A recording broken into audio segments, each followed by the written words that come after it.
Okay, so hi, broadcasters. Welcome. I have a special guest tonight. My guest and I were talking about the Karen Reed case in outside of Boston. And we'll get into all the specifics because it matters, Canton and all the other things. We're going to talk about Karen Reed. Okay, last time we talked about this case, I had on Turtle Boy, who's Aiden. Turtle Boy, who's one of the Free Karen Reed supporters, but he's got his own legal issues about allegations of witness intimidation, things like that, all kinds of stuff. Today's guest is a completely neutral, not involved party. Very smart, knowledgeable, on the ground person who knows all of the parties that knows everything that's going on there. That's my local boots on the ground reporter and dear friend of mine, Angela. Welcome to the show, Angela. Oh, thank you. You're my favorite Thanks for having me. Absolutely my favorite masshole. So, the Karen Reed case. Now, I mean, our elevator speech about it, people are like, well, wait, what case is that? Oh, it's she was accused of hitting her boyfriend, but there's an allegations of conspiracy and being framed. Like, right? Like, maybe is that sound like the best way to describe it? Yeah, I think in the state of how things are now, that's a perfect way to describe it. Right. Okay. Like that in the very beginning. No, okay. So I mean the basics, the underlying case on this is this woman named Karen Reed allegedly hit her boyfriend, died. He died. She's being charged with murder. And yes, actually like second degree intentional murder. Right. Which is a whole thing too, which is part of the things that we're going to talk about. But she was charged with murder on it. She hired a very high speed attorney team who have since the beginning have then put out this story about that it was a conspiracy and she was framed, and it was actually people inside the house that did it, and they framed her to cover everything up because they're Boston cops too, and they didn't want to I don't know. It has gotten so messy and so confusing. And so what happened in this case is it finally went to trial after 2 years, went to trial. Jury ended in a hung jury. That just happened like a week ago. So What we're going to do is we are going to break down the trial for you, the case, the trial, sort of the witnesses, everything sort of, and our opinions on it. Now, I watched almost just about every single day of the trial. I watched much of the coverage about it. I have my own opinions about it as well, about the evidence that I've seen introduced in trial. And from what I've seen in some of the groups and things like that, I have issues with some of the groups, but that's a whole separate thing. In any case, and then you're local and you have done your own investigating for all the other things, blah, blah, blah, blah, blah. You know stuff too. And I think the bottom line is we're not on necessarily either side. We're sort of neutral. Like, we're just like, what is this case? We look at it and this is what conclusions that we have come to. So we're going to go through it. Where do you think is the best place to start? Well, in full disclosure, I'd like to say that in the beginning of this. Yeah, like how did this start? Well, initially, since you're local, since you live locally to the area. So initially it started that it was a hit and run. Boston police officer found on another police officer's lawn, and that the girl. And welcome back. Oh, nice to see you. Okay, so in the beginning, you were about to say in the beginning. So in the beginning, I remember hearing about it. What did you hear? How was it being presented initially? It was on the news, and it was during what we call a nor'easter up here. I don't know if you have that terminology where you live. DC, yeah. I mean, we get they pass us as they build strength towards you. Yeah, so they're vicious, right? And interestingly, that movie about that lost ship out at sea in Gloucester, George Clooney was in it. Mm. The Perfect Storm is the name of the Oh, movie. And okay. it was based on a terrible storm that we had in October, I believe. And you can cut this right out because I'm just saying, nor'easters are pretty vicious. So Yeah. I Anyway. remember, and I think that it was something, it was on the news. I remember hearing about it. And I think it was during that time frame you're actually watching the news because the weather's so crazy. Right. Want to see what's going on. You hear the story. Then you hear it's happened on the front lawn of another Boston police officer. So you knew the victim was a police officer. You knew the person who lived at 34 Fairview, also a Boston police officer. And now I'm looking for the name. You can't see the name anywhere. And then finally the name comes out, and it's just one of these things that you're just like, oh gosh, that's too bad. Forgot all about it. So that was at the end of January in 22. Okay. Then, she gets arraigned, Karen Reed, she gets arraigned, and her first attorney was David Yannetti. He's a local guy, Yeah. and he's a good attorney. He's got a good reputation, not cheap. And he was in court saying, this was just a terrible accident. She's very, very sorry, et cetera, et cetera. And then fast forward to August of 2023-ish, and Turtle Boy picking up this story. Alan Jackson's flying from California Did to Turtle Boy pick it up before Alan Jackson got on the case? picked it up right after Alan Jackson got on the case. That doesn't surprise me at all. Now, what you're saying, all of that confirms exactly what I suspected about Alan Jackson's legal theory here, which we're going to talk about. So then the theories changes completely. Yes. And Yes. because it's a Boston police officer, right? This is on the news. This is on YouTube. The local channels are covering it.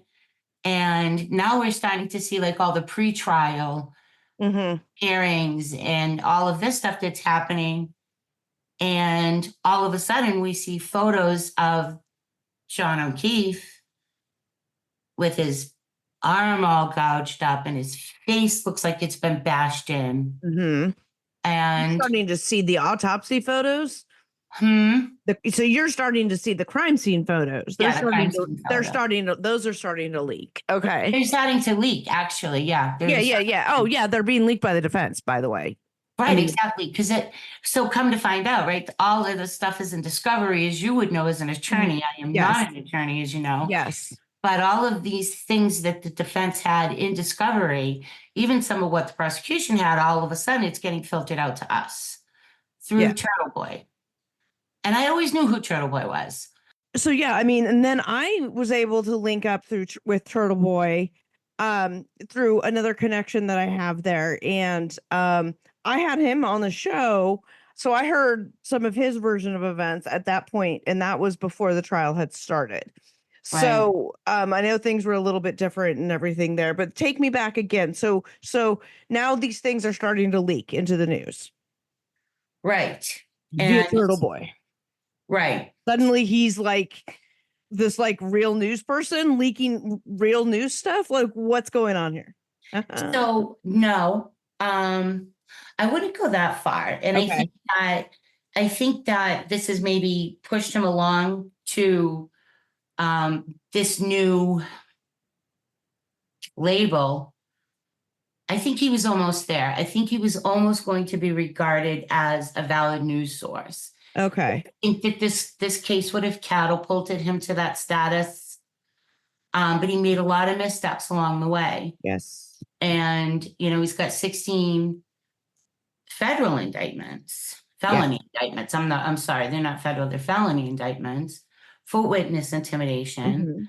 And if you look at the other side of this case and the people that are supporters of the Commonwealth, let's say. Okay. They are.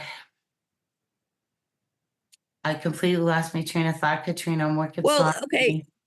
Yeah, I mean, there's something to be said for law enforcement and their families in the Boston area, which is Oh that nobody yeah, trusts them. Which is that nobody trusts him. So while Turtle Boy may be a conspiracy theorist in and of himself, and he's got these indictments and stuff, the other side is not at all squeaky clean in this, and that's what mucks up the works here. And before we get into some of those details, I'm just the overview of this case, right? Is that so they Karen and John O'Keefe were dating. They'd been mm-hmm, dating for a couple of years. mm-hmm. Um and they were out at a bar this night of the nor'easter, right? They're out, like, I mean, back when I used to drink, I'm an alcoholic, right? Like, I'm a sober alcoholic. I understand this, right? You get like a big snowstorm, everyone's going to go out partying or whatever, things like that. Yeah, I used to So do that. That was fun. yeah, so they were all doing that. So they were out, and they were out with a bunch of other people. Mm-hmm. Um, the McAlberts. No, am I screwing up? It's the Alberts and the McCabe's, right? The Alberts and the McCabe's that So, have been collectively, morphed into the one. McAlberts. Collectively, they're all the McAlberts, is what I'm calling them, Is and we'll that funny? separate them out as Yeah, no um problem. we'll Yeah. separate them out as we need to, as we address the evidence and stuff. But they're all out drinking together. There's an invitation to come back to what is called 34 Fairview, which is whose house? Brian Albert. Brian Albert's house. So that's the Albert family house. They go there. Karen and John are in her car out front. Mm-hmm. And um what happens next is what is up in the air factually, Mm-hmm. which is all the evidence is whatever. So something happens, and Karen leaves the scene. John O'Keefe ends up dead on the front lawn of this house. He is discovered the next morning by Karen and some of the people that are involved in this. Karen had gone home. She was yelling. She'd left a bunch of voicemails at John, yelling and screaming at him. They apparently had gotten in a fight.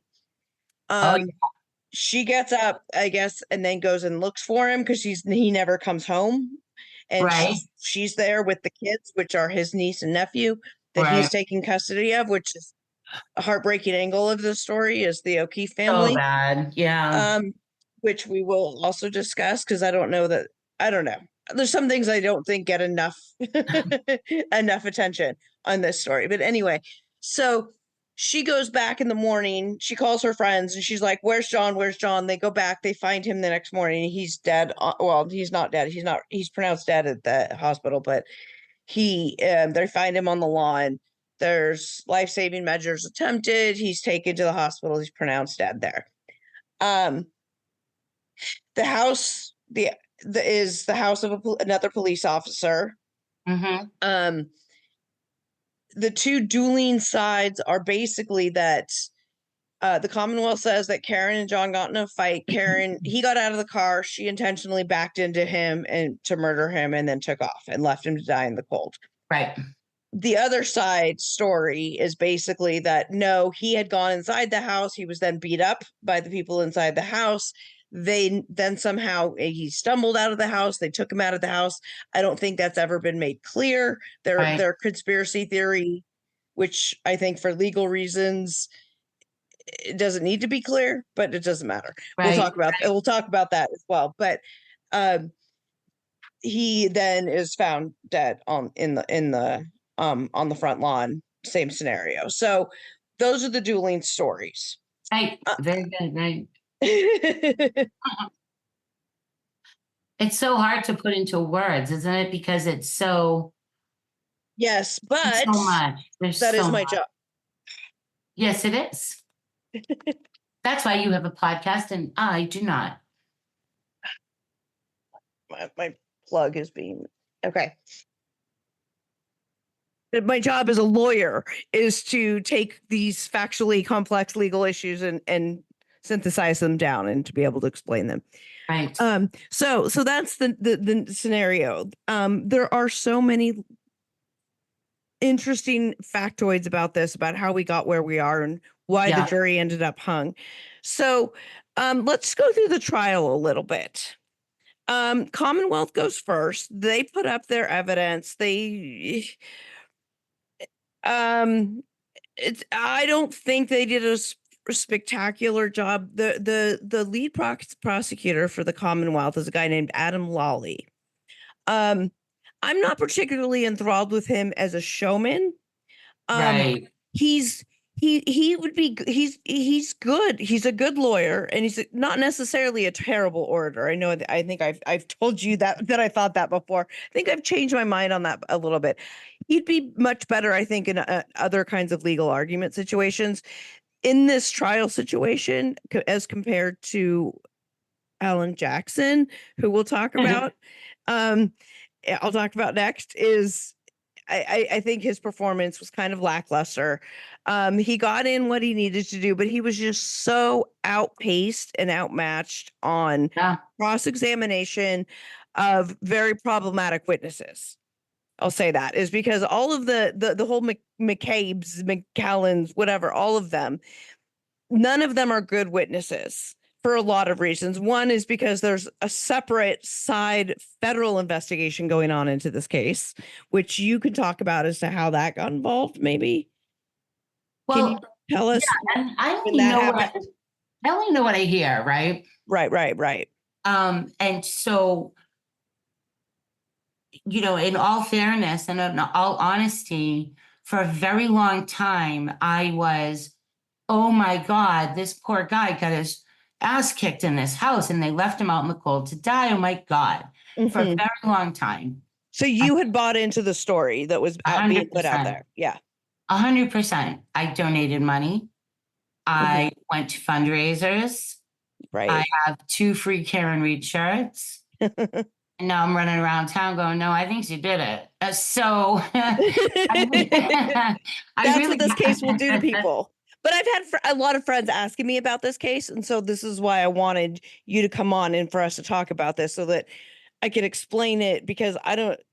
Yeah, just so we could figure out so what's going. convoluted. So from what the story on the street is, right? And I don't have any firsthand knowledge of this, Correct. Okay. is that Bill Reed, who is Karen Reed's father, Hmm. has a connection to Joshua Levy, who is our acting attorney general. Okay. Okay. And so there's all of these different rumors going around the town of Canton, which is very close, tight knit community, as you know, Yes. but from watching From and from watching it. Yes. seeing what's online, there was this story going on around about, John getting beat up, and that cops were covering for cops and all sorts of shit. So the story is that Yannetti has a connection to Levy, as does Bill Reed, and Karen Reed's team said, hey, we need you to look into this. There's cover up, there's this, that. We think they've planted evidence, et cetera, et cetera. And that's how the feds got involved, to the best of my knowledge. Okay, that makes sense. So, so there's a parallel federal investigation happening, and all of these people had to testify there. And a lot of what they said there can conflict with testimony that they may have given to the police. And Yeah. there's issues, well, which honestly I think is the primary issue. I think that's the real issue here. And Alan Jackson has done a masterful job of taking that and turning it into all of this other noise to make reasonable doubt. Oh, yeah. And all of this, I think all of the, I mean, all my theory is that all of that conspiracy theory nonsense about they beat him up and all that, that's all just made up bunk to further confuse and convolute the story, so that so what happened is exactly intended. Like this scenario that we're looking at, where the everybody was so divided, and the public was so pro Karen Reed and everything. And then the jury was hung. I think this was exactly by design. This was Alan Jackson's design from the get go. You said she came in with one story with Yannetti, and that tracks with all of the interviews and all of the stuff that talked about I hit him, not the stuff she said at the scene, the stuff she said in other scenarios that were not allowed into the trial about her interview where the dad said Karen told me she hit him or something like that. Yeah, it's on YouTube. It's on Nightline. It's like I an watched ABC it. interview where dad was like, yeah, she told me she accidentally hit him. It hit something. She just didn't know what it was. Right. So that stuff is out there. And then Yeah. Alan Jackson comes in. Now, a little bit, no, we talked about Adam Lawley. So let me talk about Alan Jackson. I could talk about Alan Jackson all day. Yeah, we can talk about him all day. So Alan Jackson is if you've watched any of the court TV hearings of this, you'll hear Vinnie Politan, who I have so many issues with, but I have a lot of issues with court TV in general, but that's an aside. Massachusetts all of a sudden hates Vinny. Everybody couldn't wait for Vinny to get here, and now everybody hates him. Well, because of I think he's doing both sides a disservice, but whatever. He's court TV is a terrible excuse for journalism. I'll just say that. Is what I'll say about it. In any case, especially legal journalism, but Alan Jackson is referred to as this Hollywood lawyer, right? So he's based in LA. And some of his high profile clients include someone you might know by the name of Kevin Spacey, who had a bunch of sexual abuse allegations against him, of which he was acquitted. Yeah. Alan Jackson. In Massachusetts, one of the cases against Spacey was here in Massachusetts. Yeah, because it was out in Martha's Vineyard or something, right? Yeah. Yeah. So Alan Jackson, I think he's also, if I'm not mistaken, also has represented Harvey Weinstein in the past. Yeah. So I likened him to Jose Baez. No, except that he's actually Alan Jackson's actually a good lawyer. Jose Baez is not a good lawyer. Okay. Don't compare them from a legal perspective. But he has. This is what I told my husband. I said, if I'm ever in need of a murder defense for any reason, you're hiring him. You're hiring Alan Jackson. 100%. Real. So he comes in, and my theory is that he starts leaking this stuff via Turtle Boy, via whoever, I don't know. All of that is speculation. I don't know how. I don't have any evidence for any of this. This is just what I suspect was how it's played out. I suspect is his legal theory. If I mantle it backwards, just whatever, backwards engineer it, right? Right. Is he came in, so he starts spilling this stuff so he could, because the whole point in a murder conviction, you gotta look at reasonable doubt. You gotta poke holes in their theory. So you gotta say, okay, is there an alternative way that this person could have died? And that's exactly what Alan Jackson has done. The information he leaked that got leaked. We have no evidence it was from him, but the information that was leaked was pictures of his arm and his face. Now his arm goes to their theory that was a dog bite. Right. So that's something other than Karen. Now the face picture goes to, he was beat up again, something other than Karen. So those were leaked specifically to try to drum up this reasonable doubt. So all of this stuff started getting leaked, and the story was concocted somewhere along the way.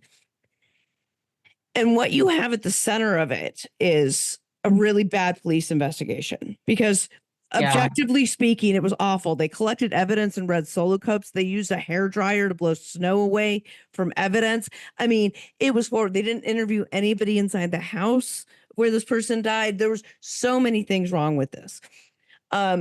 But I think they didn't want to just rely on poking holes at that. So if they throw all the other stuff out there, then you have a situation where you have reasonable doubt. And part of that is to attack the credibility of the Commonwealth witnesses that were there to say, she said, I hit him, I hit him, I hit him. Now they have to attack that because allegedly she said at the scene when they found his body that morning, allegedly she said, I hit him, I hit him, I hit him.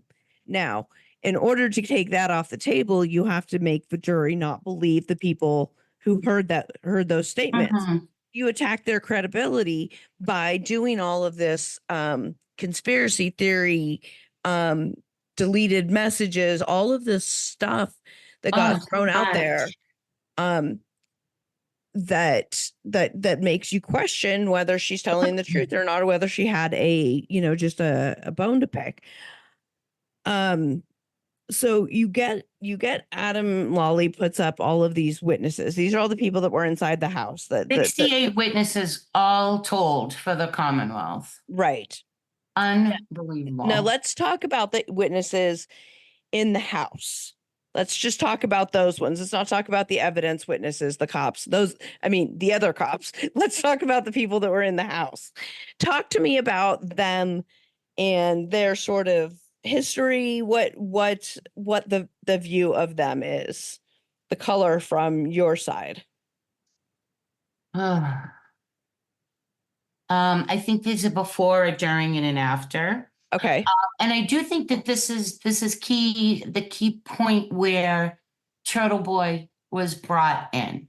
Okay. And he's been a blogger for a long time. He's actually won awards for his local newspaper. So he really is an award-winning journalist, as he likes to point it out. Sure, I win awards all day long too. And you know what? And he's been online for a really long time. He's very, very controversial. This is nothing. He's very, very controversial. He really spoke out against the vaccine.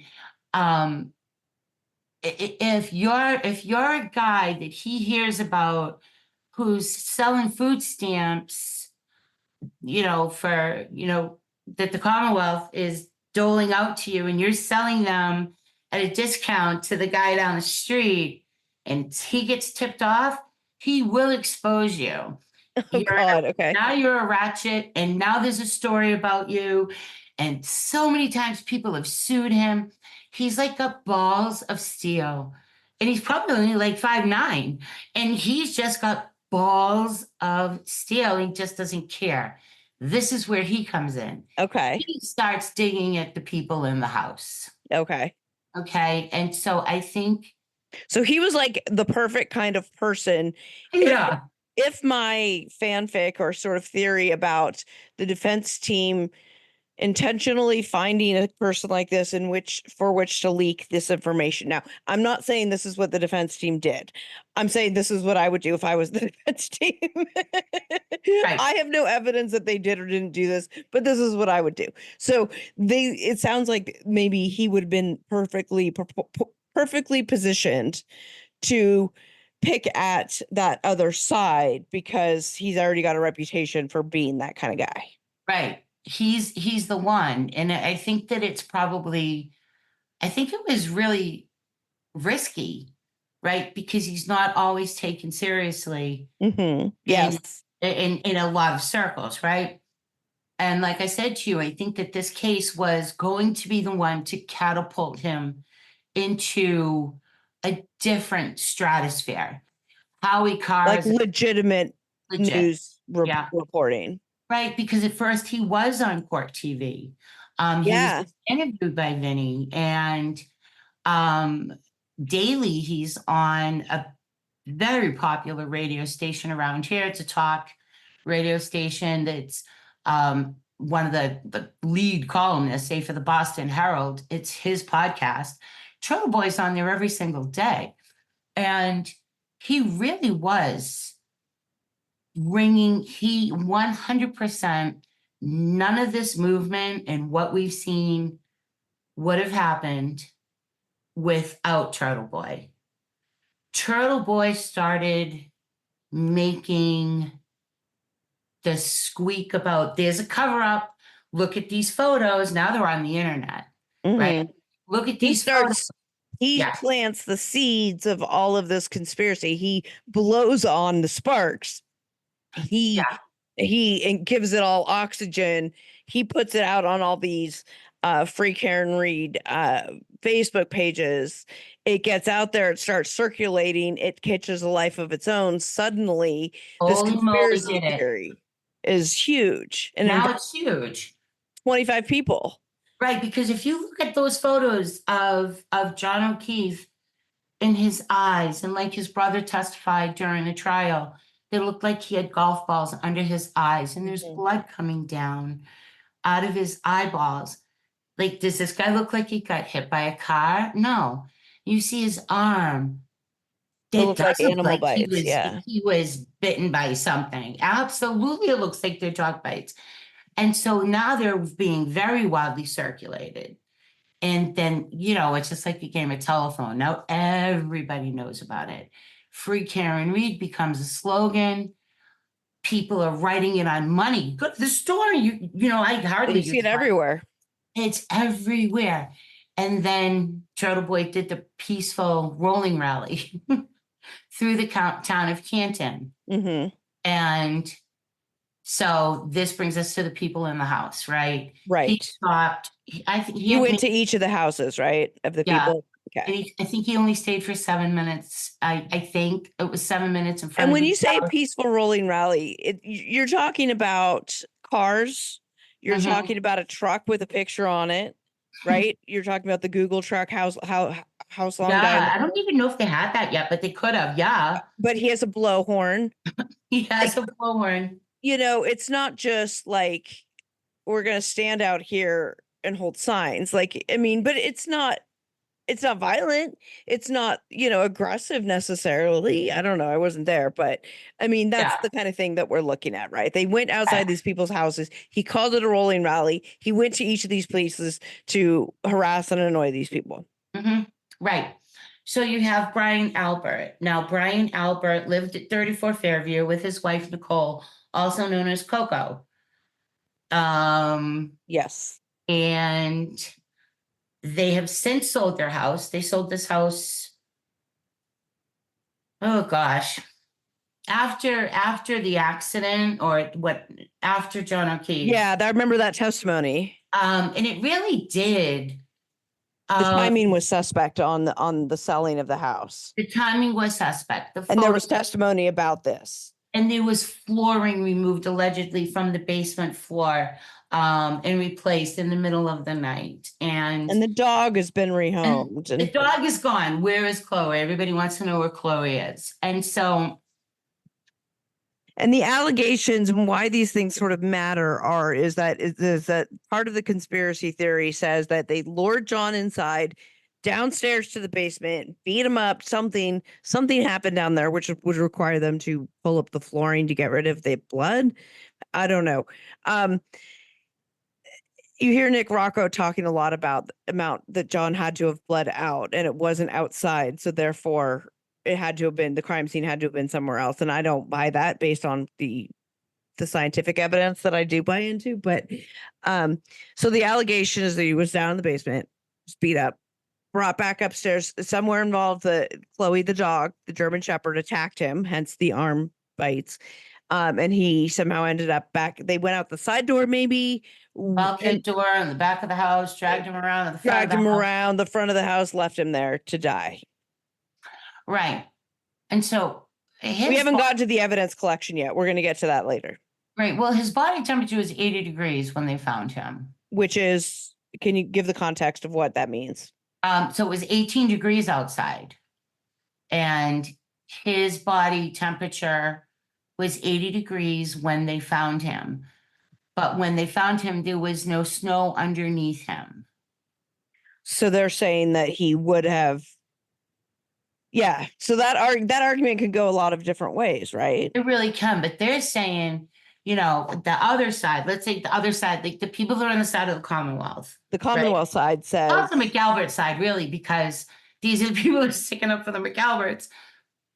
The story is that from the others, from the Karen Reed side, is that somehow in the middle of the night, John was put out there on the lawn. A Ford Edge was placed in front of where John was lying, blocking the view from anybody driving by the house, even the plow truck, right? Mhm. Well, Because nobody saw a dead guy on the lawn is what. right. So at 12:30, when this is happening, 12:30, when the bars close and they're all leaving, they're going to McAlbert's house, Brian Albert's house, there was just the dusting of snow. There wasn't anything. At that point, the nor'easter hadn't Right. There was fully kicked in. nothing Yeah. to speak of at that time. And they started plowing, I think, around 2:30. So he was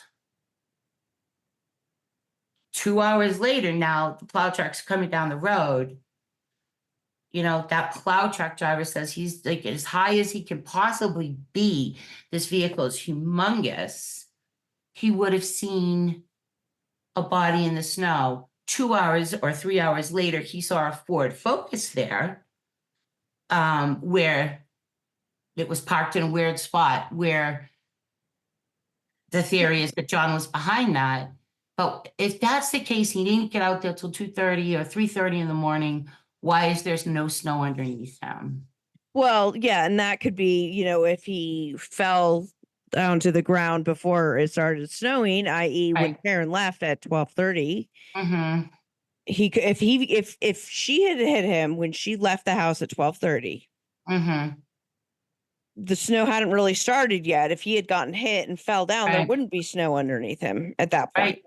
You Right. know, so that makes sense. The other thing is that any snow, if he was brought out there later, his body could have melted whatever snow was underneath him.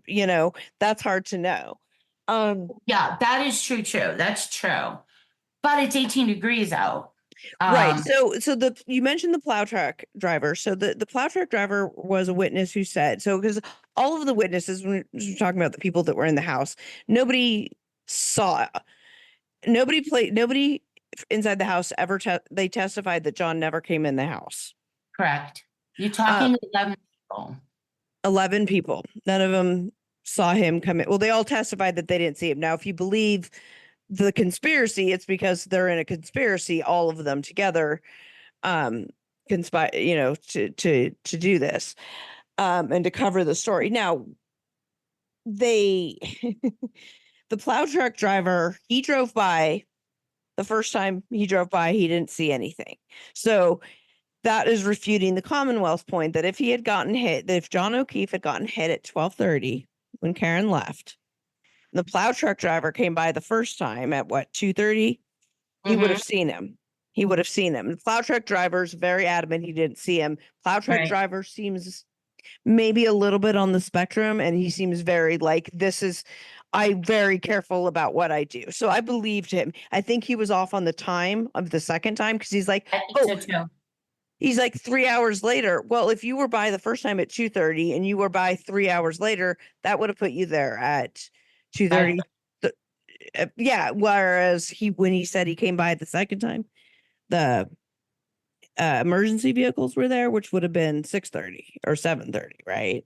Um, so I think that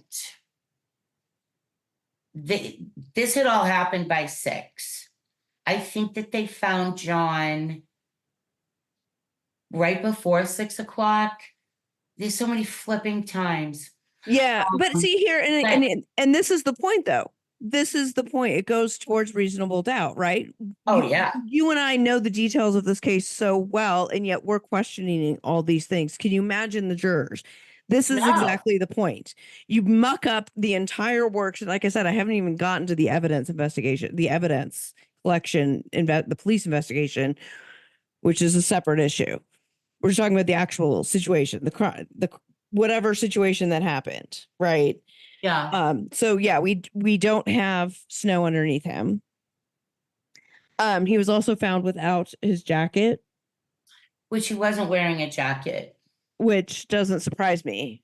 If he was getting out of the car to go into the house, it's a very short way. Like, you don't Yeah, necessarily put your coat on. I don't know. tough Boston cop, man. Yeah. There's I don't know who the hell testified that maybe it was Higgins. Oh, I wear shorts all winter. Yeah. Like, are people Yeah. like That's nothing. like we are never without a Dunkin' Donuts iced coffee, Well, even in the winter, even in the dead of cold. even this case, there was Duncan involved that morning. Yes. Because what's her I name parked at that Dunkin' was Donuts. bringing the Dunkin' Donuts over to the house for the Auntie. birthday. Yeah, auntie. Yeah. Yes, because I've been all through that town. All right, so I Oh, digress. We okay. digress. So Okay, we're moving talking about the on. scene and what happened. So we got these people in the house all testify that they never saw John O'Keefe come in the house.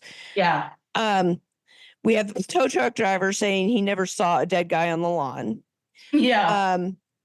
And so there's a big problem with what evidence actually like shows when he died, where he died, like all of that stuff. Like the Commonwealth has an obligation to prove how this man died, right?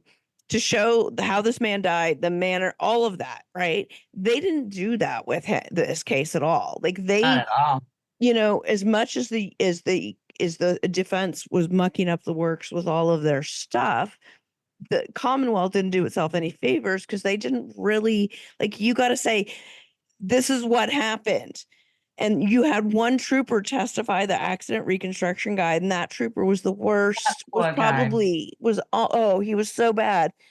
Trooper Paul, we'll never forget him. What Trooper Paul, is that his Trooper name? Paul, we'll never forget him.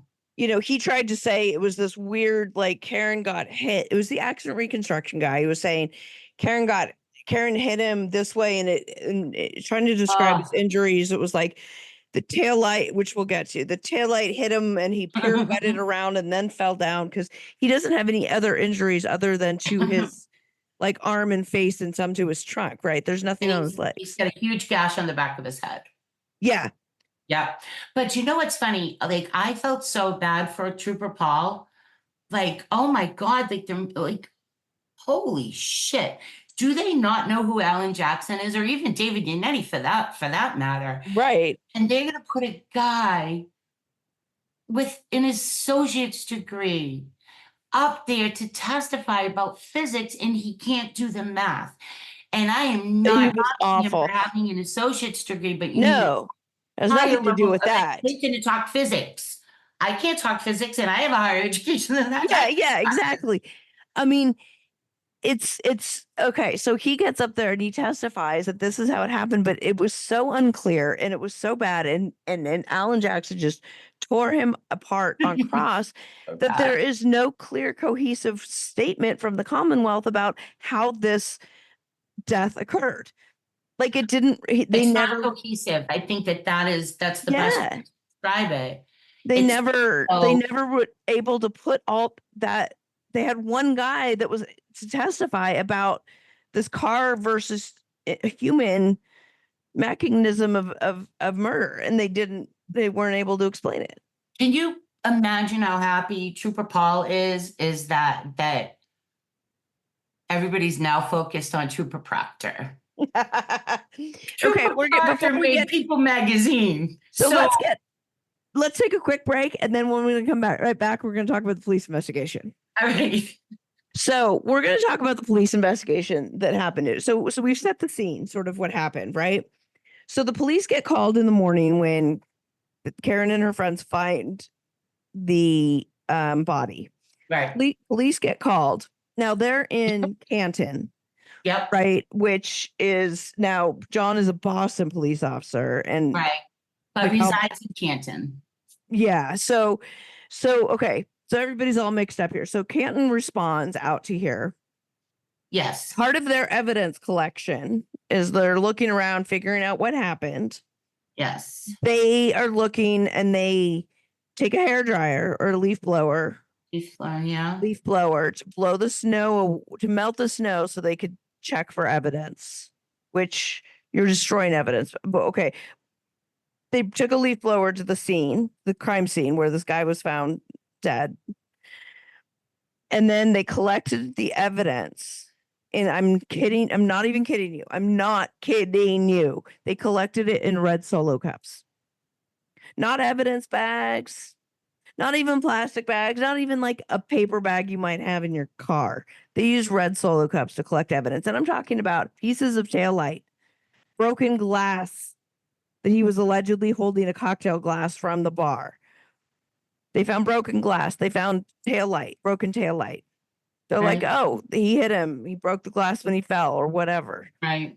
And the way they collected this stuff was awful. They didn't interview anybody inside the house. A dead person is found on the front of a house and they don't talk to anybody inside. Right. That's problematic. Their evidence collection's problematic. Their lack of evidence collection. You want to talk some about this? Yeah, I think that it was absolutely what an embarrassment for the town of Canton, Mm-hmm. that police department, certainly the state police, who are later called into the crime scene, right? Because Canton is allegedly conflicted out. Conflicted out. But that didn't matter to them because they still Not at did shit all. anyway. Not at all. And so I think at this very point in time, when they're coming, when the Canton Police Department first get there are conversations happening that Karen Reed is allegedly saying, did I hit him? Was it me? Could I have hit him? And a couple of first responders also said, this could have been a vehicle accident. Sounds like she could have hit him. Uh-huh. Now, not everybody said that. And then they got shredded on the stand for Mhm. not writing reports up that said that. Well, they're not police officers, right? Well, yeah, this is the concern, right? So the people who testified to the first responders that testified that they heard her say this stuff did not put this information in their reports that they wrote at the time. They only said this information later after they spoke with Detective Proctor, who was one of the investigators on the case who's now been fired, but that's a whole. Correct. He lives in Canton, by the way. Yes. He has an office. He works with the Massachusetts State Police, but he has an office in the Canton Police Department. Because that's where Lally's office is. Well, it's also in Canton, Lally's office. Well, yeah. Adam Lally, I should say. Yeah, there. Yeah. But so so I do think that, like, at that point, right, there was a lot of snow on the ground. The plow truck's been by at least a couple of times. Right. So now you know what it's like. up We to get the all side. stacked snow banks. Yeah. And they freeze. We know how fast they freeze. Yeah. And it's been a nor'easter all night. So it's been like coming down and then plowed and then coming down and plowed. Right. And it's not stopping anytime soon. Chief Berkowitz, Canton chief, former Chief Berkowitz, who's out on medical, and now there's a new chief, and she's her own nightmare. But Berkowitz lived across the street, and one of the other police officers who had responded also lives on the street on Fairview. Like, runs home, gets the leaf blower. I believe the Solo cups were also from his house. I had always heard they were from a neighbor's house, but I believe he is the neighbor, the cop. Yeah. I don't know if it was Sergeant Good or which one it was. But they're seeing the blood there. And, I remember the defense team saying, well, Jesus, it's the police station's 5 minutes away.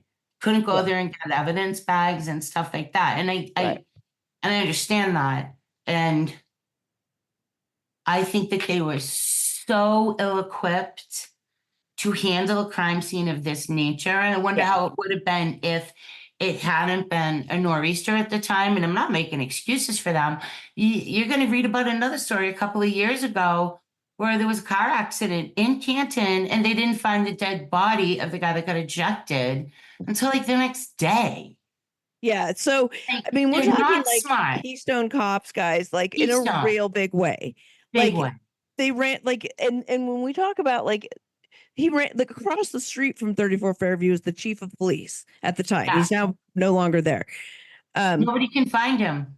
He's gone. He and Chloe took off together. Can't be served. He's living his best life with Chloe in Vermont. They're down in Mexico somewhere. Non-extraditable country somewhere, probably. Well, I mean, part of that's important because the ring camera footage that's missing Right, from it. He had a ring camera that suddenly is missing footage from a certain time period that would have shown exactly what happened. right. And so And it's not there. it's not there. And So we talk about evidence. Suddenly it's gone. Evidence is right? gone. Like what? Not only that, Brian Albert said he didn't have a ring camera. Yes, he did. You can see it on the house on Google Maps. So all of these things, right, led up to this conspiracy. It's just to put a little asterisk here. There is also there's also video footage missing from downtown on Washington Street where the cars go by. There's 3 minutes of video missing there, And right? why is that important? Tell us why that's relevant. So I think she went home a different way. But when I believed that there was a conspiracy, I think that I believed like what everybody else believed, that 3 minutes of video was lost. So it wouldn't show her driving back home to One Meadows. That's where John lived, and show that her taillight was in fact intact. Okay. Okay. Got it. So some more about the evidence collection and the police investigation gone awry here, or Yeah, never. I mean, it didn't go awry. It never was on track. So that's how we're starting the investigation, with guy running across the street, get a leaf blower and red Solo cups. So that's how this death investigation begins, which I can't even tell you all the ways that's wrong. But so they do this, and what we find out later too is that they came back a week later, something like that, and found more pieces of the taillight. And so they're saying she broke her taillight there, right? So that's part of the conspiracy part. Yeah, well, that's part of the evidence, right? That's part of the issue right. is that there's this broken taillight. They found these pieces of broken taillight on the scene. They found some that morning. Right. They found a bunch later, right? And the weather went nuts. It went to like 60 degrees in the next few days. Everything melted. Yeah. And then they find more. The issue with that is that at that point, the Free Karen Reed side says that Karen Reed's car had been impounded and Trooper Proctor had messed with the taillight and then taken those pieces and planted them on the scene. Right. Now, there's a lot of issues with the investigation as to that, because there's video of the Sally Port at the police department where when her vehicle was brought in, right? And they present, the Commonwealth presents this video and they go, look, see, it's driving in. You can see that's Trooper Proctor right there. And this is the taillight in question. And look, he never was by the taillight. There's nothing here. There's no there. We come to find out, right, that video is actually inverted. The Commonwealth had intentionally inverted it because the timestamp was correct. The video itself was inverted, and the way it drives in, you would think it's that's the driver's side, that's the passenger side, but it was actually inverted. So the way, when they're saying they're testifying this way, right? And they're saying that's Trooper Proctor over there by the other taillight. Well, because the video was inverted, that was actually the taillight in question. So, so this is the kind of investigation we're dealing with: red Solo cups, leaf blowers, and inverted videos. Now, that's not only the problem with the police investigation. So we mentioned Trooper Proctor a couple times. Trooper Proctor is, again, he worked for the Massachusetts State Police. He did. He came in. When was he brought in initially? Was he brought in later, or was he always on it? He was brought in almost initially. Okay, so yeah, he was on it from the beginning, right? Yeah. Everything in the conspiracy that day he was brought in. Kind of comes back to him, since he's the lead investigator. Well, so he let's talk about destruction of his phones and the family's destruction of phones before we talk about what he found or he was trying to find on Karen's phone. Okay. So So they destroyed, he and others destroyed their phones, so we can't see. I know that there's at least 2 phones that are destroyed. One is Brian Albert, who was the homeowner at 34 Fairview, who's also the Boston police officer. He has since retired. And then there's ATF agent Brian Higgins, who appears to be on administrative leave. He also destroyed his phone. Once Levy and the feds started to kind of look into this case a little bit more, I want to say there was an order that was dated September 30th of 23 that said, we are seizing your phones. Mm-hmm. But magically, 2 cops, one who's on the like a fugitive task force. Yeah. Ryan Albert caught the Craigslist killer. That was, remember that case? Yeah, I do. In That was downtown him? Boston? Yeah. Like, he wasn't, a crossing guard. He had a prestigious position. The problem And, is that there was this order that was put out that said it was a evidence preservation letter, right? Saying that yes. you have to preserve these things, right? And then Yeah. they destroyed their phones. On the 29th, they never knew, there's Allegedly. Well, so the timing Right. is that they didn't know. Somebody Right. tipped them off. There's Well, no we're gonna get to all of our own theories. Oh, sorry. Yeah, we'll get okay. to, I don't want to confuse too much of it. We'll get to all that. But So yeah,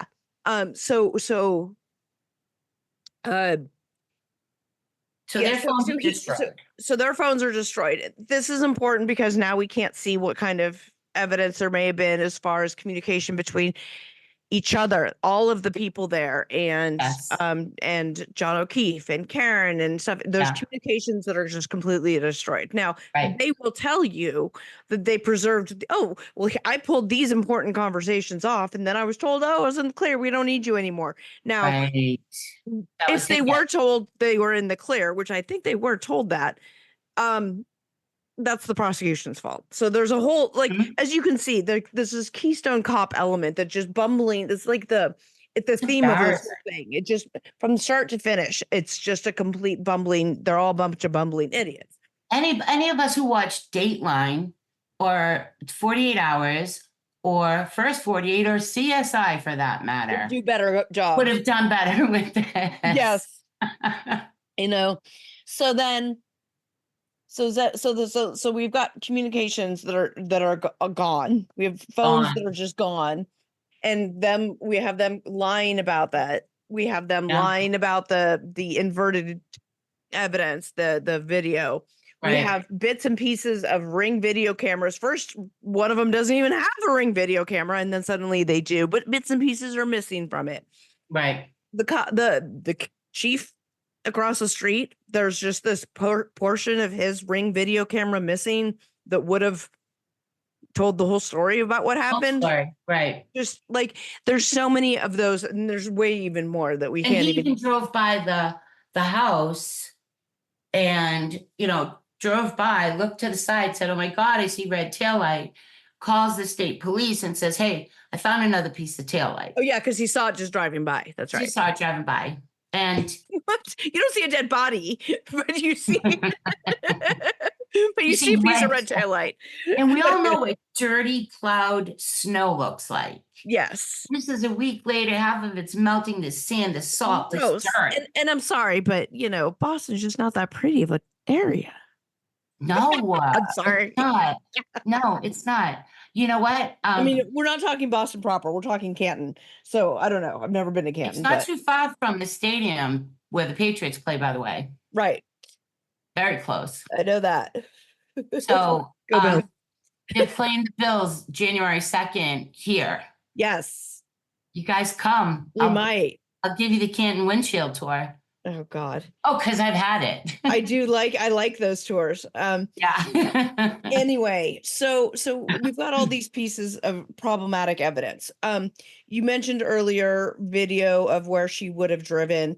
There's a lot of these videos that we're talking about that would have shown the condition of her taillight at any given point in the evening. Right. And some of them that would have told them more definitively don't exist for some reason. Right. So there's nothing concrete about any of that, about when her taillight got broken, because there's a video of her hitting John's car accidentally earlier on their Ring camera. Did it break then? How would it have hit the person? Could a person going backwards at that speed actually have hit somebody and caused these injuries? There's all of this, right? Like all of this is the sort of forensic evidence, the CSI kind of evidence and stuff. Yeah. And then we have the investigator, Trooper Proctor, who where do we start with Trooper Proctor? So one of the things he had early in the investigation confiscated Karen Reed's phone as part of the investigation. Without a warrant. Without a warrant, by the way. He handed it over. Which is fine. You don't need a warrant. If she's gonna hand it over, that's fine. You don't need a warrant. She hands it over. That's all fine. He has it.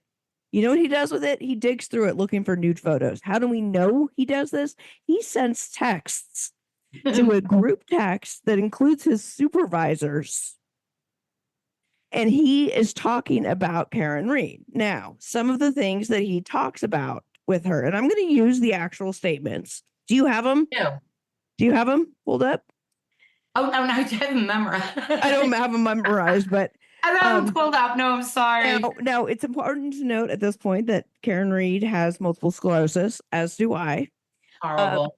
And so I feel for her on this. But so Proctor was sending these group texts to his buddies that include his supervisors, saying he was mining her phone but couldn't find any nudes, or he did find a nude. Still haven't found any nudes. And he was having this conversation on his personal cell phone, not his work cell phone. Correct. But yes, that's what was happening. I still haven't found any nudes. He also calls her a cunt. Sure does. He calls her a cunt, and God bless Alan Jackson for making him say these words. He was trying to say, "Oh, I called her the C. I said the C word. No, what did you say?" And Judge Bev was like, "Did you write that? Did you write that? Say it. You have to say it." So he called her a cunt. It was like the cunt heard round the world. He also said something about her leaky balloon knot, meaning her asshole, presumably referring to some kind of bowel dysfunction caused by her multiple sclerosis, which I got really up in arms about because... Yeah, that is so disrespectful. So bad. And then, I mean, he said other things, called her a bitch, called her, she's... Called her a wacko bitch. Wacko from certain part of town. River, he said, yeah. And somebody said, is she hot? And he's like, yeah, she's a babe. If you like somebody with a leaky balloon knot and a Fall River accent. Oh my God. So now let's keep in mind, maybe this is a good time to let everybody know that Karen Reed's a PhD. She is a PhD. Do we want to remind people that we should be calling her Dr. Reed? I mean, for Christ's sake, she is a professor at Bentley. Yeah, she's a finance professor. Amazing university. She's a doctor.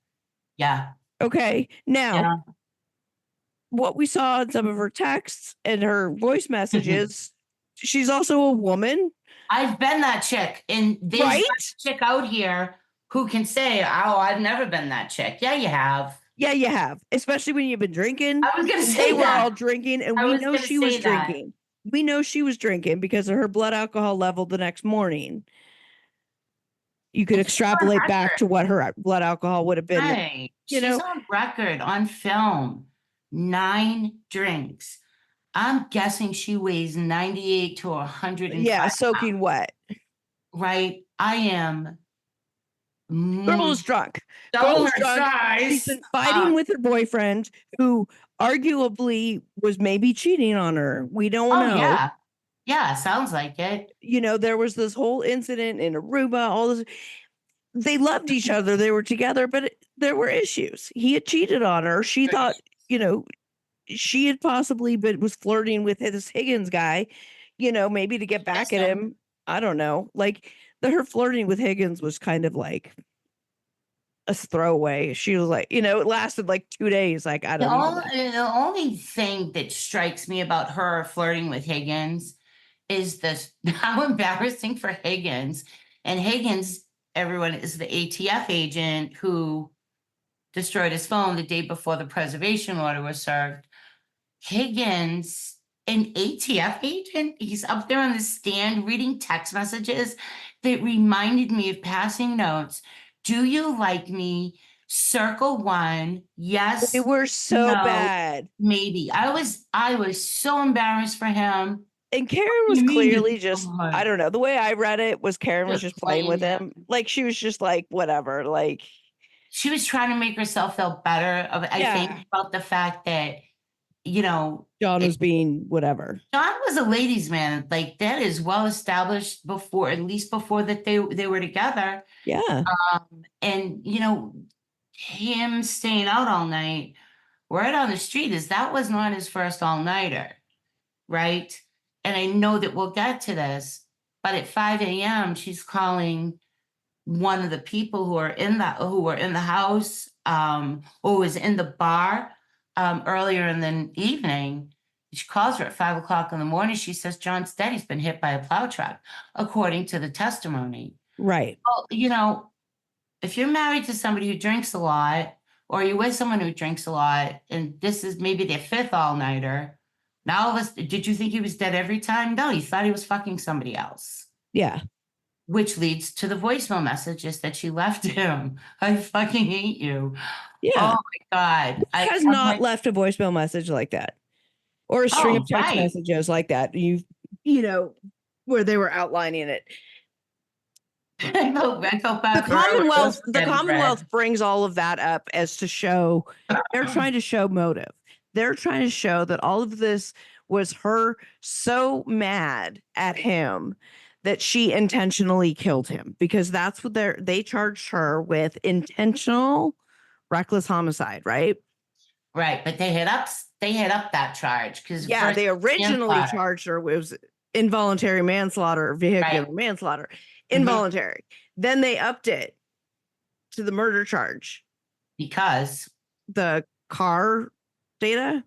They think the car data, which they didn't shows, spend because time on speed, that. The car data allegedly shows that the speed at which and the distance she covered was showed that it was an intentional act. Now that's in question. The data is in question. Oh, the phone data in question. Those clicks were off. I'm not. Yeah, those clicks, those key clicks that they were trying to prove. Yeah, that she moved the car, but the data that shows she left her house at John's house at 5 a.m. Right, but the data also shows that she went in reverse at a certain speed, like 26 miles an hour, allegedly. Now, did she or didn't she? I don't know, because the wheels could have spun. I don't know.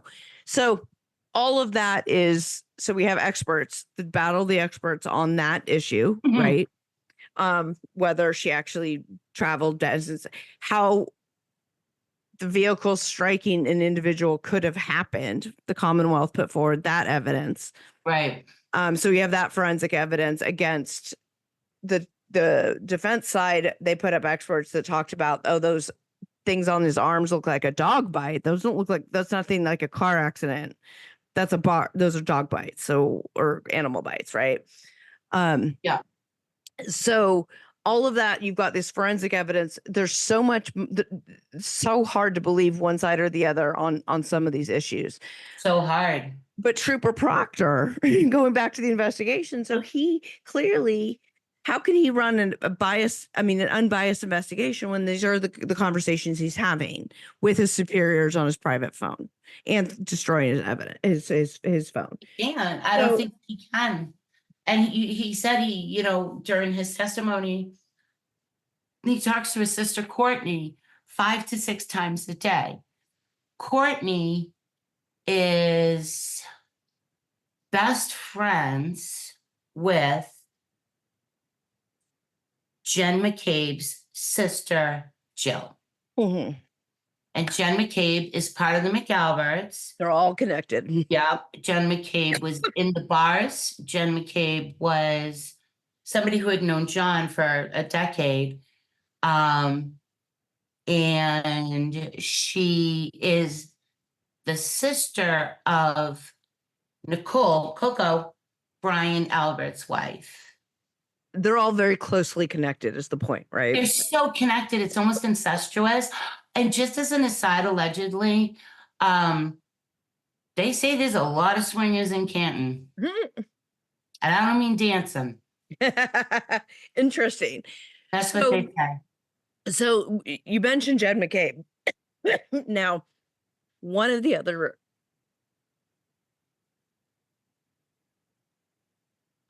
pieces of evidence that there's it's a battle the experts about is there's a Google search. Oslock to die in the cold. So the Google search heard around the world. So the testimony from the Commonwealth is that Jen McCabe, who's the friend that Karen had called in the morning to go look for John, that when they were there at the scene, Karen asked her, how long does it take to die for someone to die in the cold? Because thinking if she had hit him several hours earlier, could that have been the case?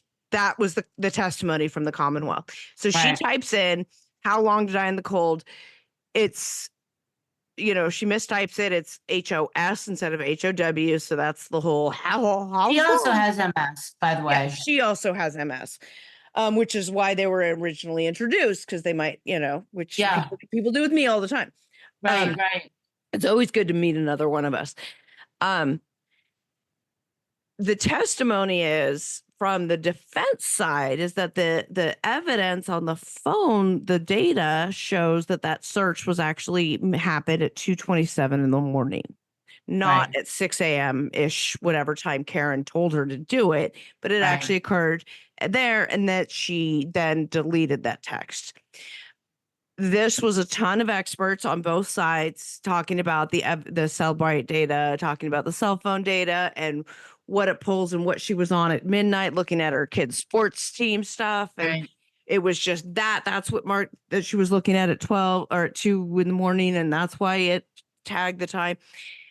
All of that is off the chain, right? Like, we don't know necessarily. Again, battle the experts. It makes sense on both sides, honestly. Yes.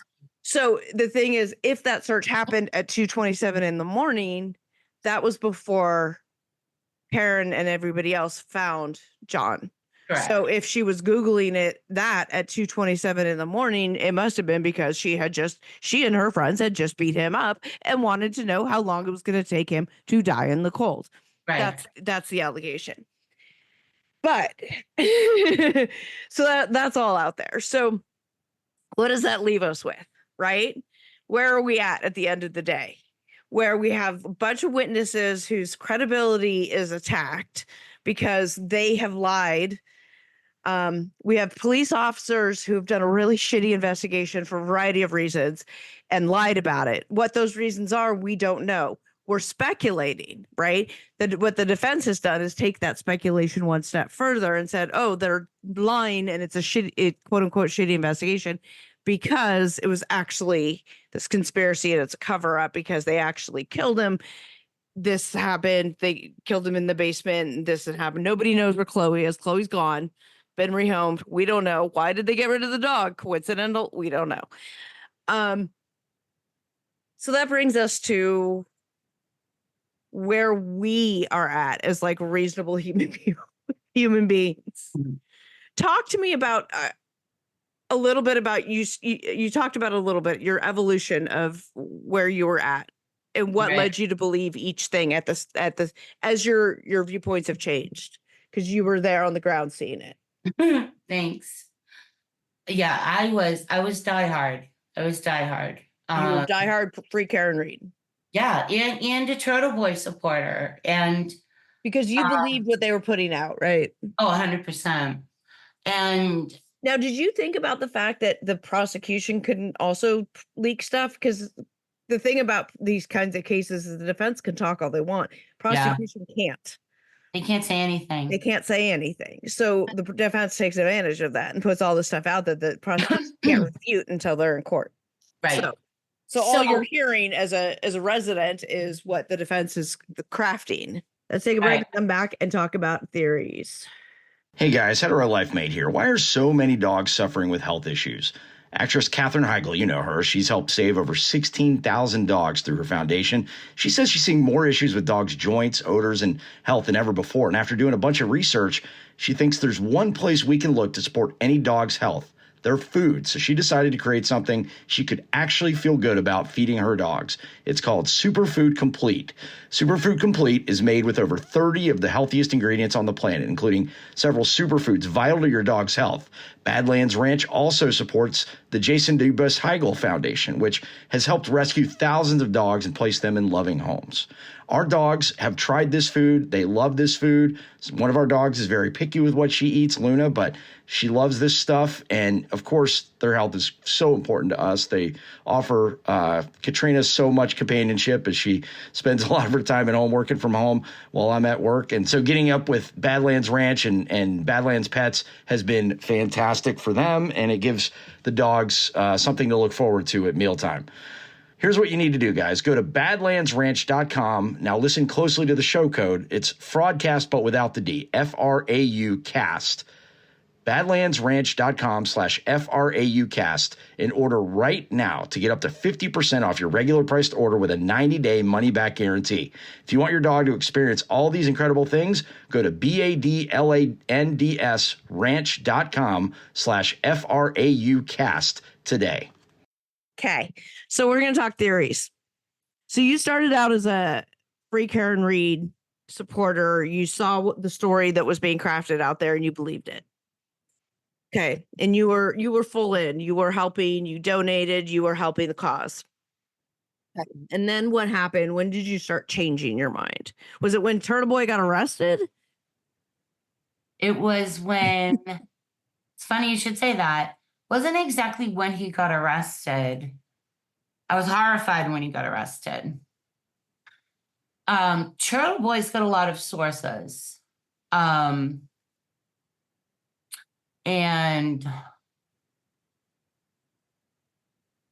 I might have sent him a private message or two. And when he got arrested and his phones were seized, I was, I called a lawyer. No, you're lucky, right? You're welcome.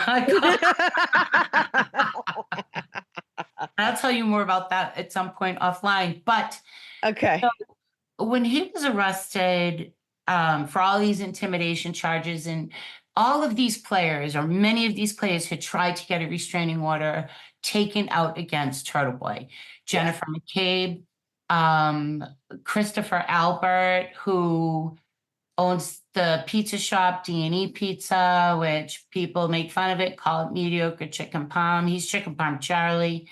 Yeah, I mean the Turtle Boy camp has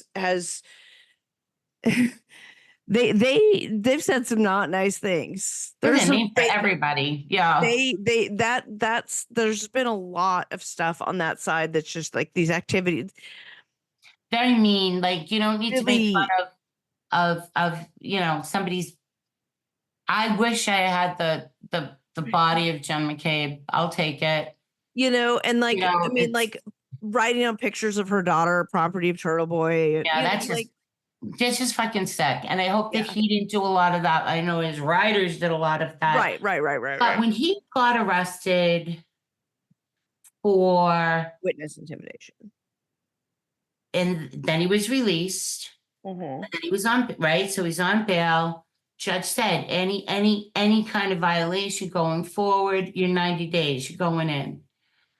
Fast forward to Christmas Eve, he gets there's a bolo out for him. Be on the lookout for Aiden Carney. It's like, what? Well, now it's the DV with his ex. Yeah, and he was accused of domestic violence. Yep. He talked about that on the show. He told us about that. Yeah, he did.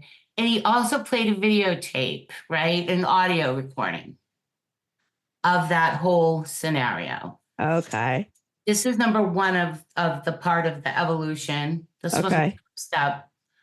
And then I went to all of the documents that they're posted everywhere. You can get them through mass courts. Right. But when the defense filed the motion to dismiss and like, let's not move forward with this trial, and then we get the response from the Commonwealth as to why this case should go forward. Right. The evidence that they have that we haven't seen or heard about because they're not leaking stuff the way the defense is. Right. So I'm reading through all of this and it's pages upon pages upon pages. And then I'm seeing the evidence that they say they have, coupled with the recording that Turtle Boy released. He calls her the fake victim. And I listened to that audio. And I don't know if you've heard it. I did not listen to it, no. And so at the beginning of the audio, he says to her, I'm recording this, right? And she says, right. He's often accused of wiretapping. Right. And which we're a two-party state in Massachusetts. Yes, you are. And he says, I'm recording this, right? She says, yeah, I know. And she's hysterical. But you can also hear that his phone is in his pocket. There's no video. There's only audio. Mm-hmm. And when you could constantly, like you and I are having a fresh recording. Yeah. If I was on a spy mission right now and I had my phone stuffed into my shirt or into my pants, you'd hear the rubbing coming through. Yeah. And there's no way in hell I believe that phone was anywhere else other than his pocket. Okay. She's begging him to stay. She's saying that she had taken the abortion pills. And that she was, whether or not that's true, I don't know. I'm not here. Right. That's not my call, right? Right. That's what not I heard on that tape was him just, all right, when you're that person like Karen Reed was on that tape where, the voicemails where she's screaming and she's hysterical. Clearly emotional, right? Clearly emotional. Right. So we're having, as a woman, let's just say, or even as a guy, this guy's like that too.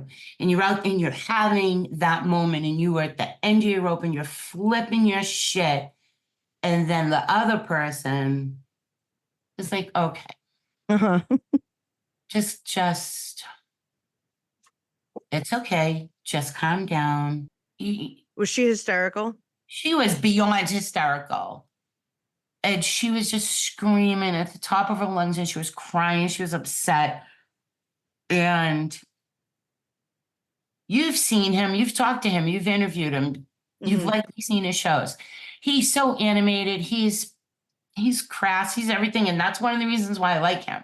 Right? Because he's just, he's a asshole too. And he just took the approach of, okay, all right, just be calm. It's okay. And you can hear the phone rubbing in the pocket. And I knew in my mind that he knew he was recording this to put it out there to control the narrative of what happened that night. Yeah. Do I think that he whacked her? No, I actually don't think that he did. But I also think but that by him putting that out and in the way that you heard the conversation, it was clear to you that he was manipulating the situation to control the narrative, and that changed your opinion of what he was putting out about Karen Reed. It changed my opinion of him, right? Okay. And I have never, ever used the word gaslighter in a sentence in my life. And I was like, that's a fucking gaslighter right there. Oh. And she's screaming. And one of the things she says to him, how about if I show all the emails that I have where you say you know Karen Reed is guilty? I just got chills. I just got like goosebumps, like saying that, like it gave me the chills. So I can recognize that he's being a dick. I can recognize that she's being a mental case. And she It's didn't know she somewhere. was being recorded, and she said that. And I had this epiphany. Holy crap, what if he does think or know or think that she is guilty of something? So if the ex-girlfriend, which Turtle Boy is accused of hitting, the domestic violence, she says, I'll release these emails where you admit that Karen's guilty, that was like, oh God, light bulb moment for you. Because Oh if my that God. you thought that, you're like, oh shit, that might actually be true. If that's true, that changes everything. If that's true, it changes everything about him Mm-hmm. because he did create this movement. He Yeah. absolutely did. 100% he did. And he did a really good thing by bringing all of this to the surface, right? And he's made a lot of money on merch. And because you walk out, I've got 2 free Karen Reed sweatshirts. Mhm. Everybody's got a Google shirt that says United and Jackson 2024 and Right. Last Long to Die in the Cold. There are so many shirts. There's so much merch out Free there. Karen Yeah. Reed, so much merch, and he has made a lot of money, and good for him, right? Because he always had a platform. He was making money. Yeah. This is how he Hey, supported the I'm all family. about creators getting paid for their work. Right, exactly. If done in an ethical manner. Thank you. Right. That's the key here. So, Okay, keep going. Yeah. right. I just like I I don't couldn't. know enough about Turtle Boy's past antics and stuff to know the history that you do, right? But I've followed him and talked to him long enough that So I feel like he gets like, much like with reality TV, they take a kernel of truth of a story and then blow it up and change it and have it transform into something completely different for TV. I feel like that's what he did. Like he takes like he's taking these pieces of evidence that are troublesome and problematic. Yes, Without no a doubt. And I'm going to get to that in a minute. My thoughts on those without Turtle Boy. But he's taking these things that have legitimate value, evidentiary value. Like there's legitimate questions about their evidentiary value and things. And then he's taken them and taken them to a level like how does that turn into a conspiracy where these guys all beat the person up in the basement of a house? And then for that to have been true, then they would have had to lie about this and that. And then the Colin and his fights. And why would Colin have killed him, beat him up? Well, Colin's an idiot. He would beat anybody up. But like, I'm a fucking idiot. you know, like He's the not making stories sense. that they're making, that they're coming, it comes from like this tiny kernel of truth, right? Right. And that's, I think, of where the beauty of this defense team. I mean, what's your job as a defense counsel in this case? Your job is to keep your client from dying, right? You don't want your client to get a death conviction. You don't want them to get convicted, right? Like that's what you're trying to do. You're trying to save their life, save them from a conviction. What happened here? There was no conviction. Create that reasonable doubt. In that case, they clearly showed enough reasonable doubt that the jury was clearly split. And it wasn't just a single holdout because they talked about multiple. Definitely not a single holdout. They talked about multiple people on each side. Right. Now that's masterful masterful defense work, So because that's good. what you have to do. Reasonable doubt. They found reasonable doubt because now they've got everybody questioning everything, because you've got Turtle Boy out there doing all of this shit, and that's all questionable. And it's like he's so out there on his own that he can reasonably be disassociated with the defense team. He's out there enough that people can be like, oh, that's just Turtle Boy. Like, he wouldn't have been paid by them or whatever.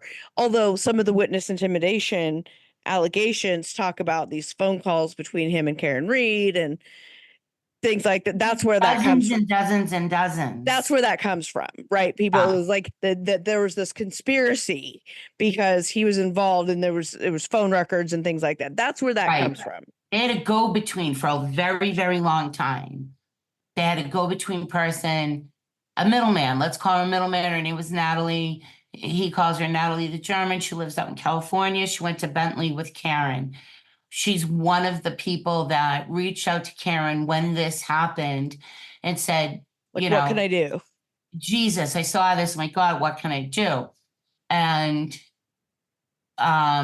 she might have presented her friendship with Karen a little bit more close than it actually was. Or maybe Karen, I don't know, maybe Karen was letting her think that they were besties. Right.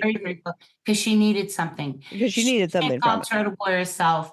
This chick starts feeding the information to Turtle Boy. They end up cutting her out. She flips. She flips. Right? Oh, this is a wrinkle I didn't know about. This is what's going on. This is what they're doing. They're talking, et cetera, et cetera. And that's how they got the seizure. So she spills all the tea. She spills a lot of tea. I've been the go-between. Here are my records. Give me an immunity and let me give you all this. Is exactly what happened. Nice. Right? Okay. So that's exactly what happened. And through a FOIA request, Turtle Boy was able to get the interview that Natalie gave to the state troopers who flew to California to talk to her, interview her. She's a California girl, and comes from a wealthy family, and presented to Turtle Boy that she has connections and producers and so on and so forth. And you're going to get Netflix, you're going to get this. That's where that comes from. So that's where all of this came from.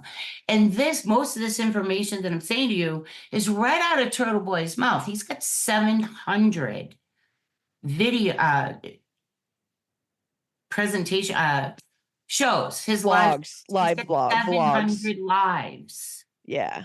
700 live shows on YouTube and Twitter just about the case. And so all of this information came from him, and we heard the recording. We heard that recording of the interview with Natalie the German. They call her Natalie the German. I'm not. Whatever. That's her character's name in this cast of characters. But there's also this guy that wasn't spoken about. His name is Steve Scanlon. Steven Scanlon lives in Canton. And right before Jackson came on board, after they had already arraigned Karen and Yannetti had apologized, on behalf of his client, and hi. And Steve Scanlon allegedly walks into Yannetti's office and said he got his ass kicked in that house. Brian Albert, Colin Albert, Brian Higgins kicked the shit out of him. He was attacked by the dog. They left him outside to die. That's how that story started. Yet Steven Scanlon would not sign an affidavit. Of course not. And nor was he called as a witness for either side. Because he's a problematic witness. Neither side was going to mess with that nonsense. Mm-hmm. So the part... But that's a story. Okay. All right. Yeah. So the evolution of how I changed my mind was listening to how Turtle Boy, and I affectionately refer to him as Aiden, that is his name, how Aiden was talking to her, speaking to her. She's crazy. I'm a chick. I might have whacked her. I don't think he did. I think he... You don't think he did, but... I think he pushed her out of the way and she fell on the couch and all of that. And I think that that part is true. But for her to just yell out, what if I release these? Yeah. So she also, and her name's public, very public. Her name is Lindsay. Let's just call her Right. And so Lindsay has stated that she was with Turtle Boy and his attorney, Timothy Bradle, who is his First Amendment attorney, fighting all of these charges. And she says that Timothy Bradle said there's evidence that Karen Reed did it and it's inadmissible because Proctor found it. I don't know if it was before the search warrant. This is the original phone seizure. I don't know if it was before or after he actually got the search warrant. But obviously, there's supposed to be a TAC team that removes all the client attorney. Oh, right. Because there was information where she was texting with Yannetti. And one of those texts allegedly said, "I didn't think I hit him that hard." Right. Whether that's true or not, I don't know. And but we can't Bradle get to said that. there's something and it's inadmissible. And certainly, it's certainly not admissible. Certainly that would be inadmissible. You know, I don't know. She's got a bad reputation for talking about Lindsay, being a woman that has filed at least 4 protective orders, one on Aiden, one on an ex, one on her father. So they're trying to discredit her. They're very much trying to discredit her. She's also an intelligent girl, and I believe she's a registered nurse. So they can say whatever she wants. Well, she's got, kids by different people, and so what? Whatever. Yeah. You know what? I've been married multiple times. It just it doesn't say anything you know about what I mean? It doesn't mean anything. Yeah. So that's all okay.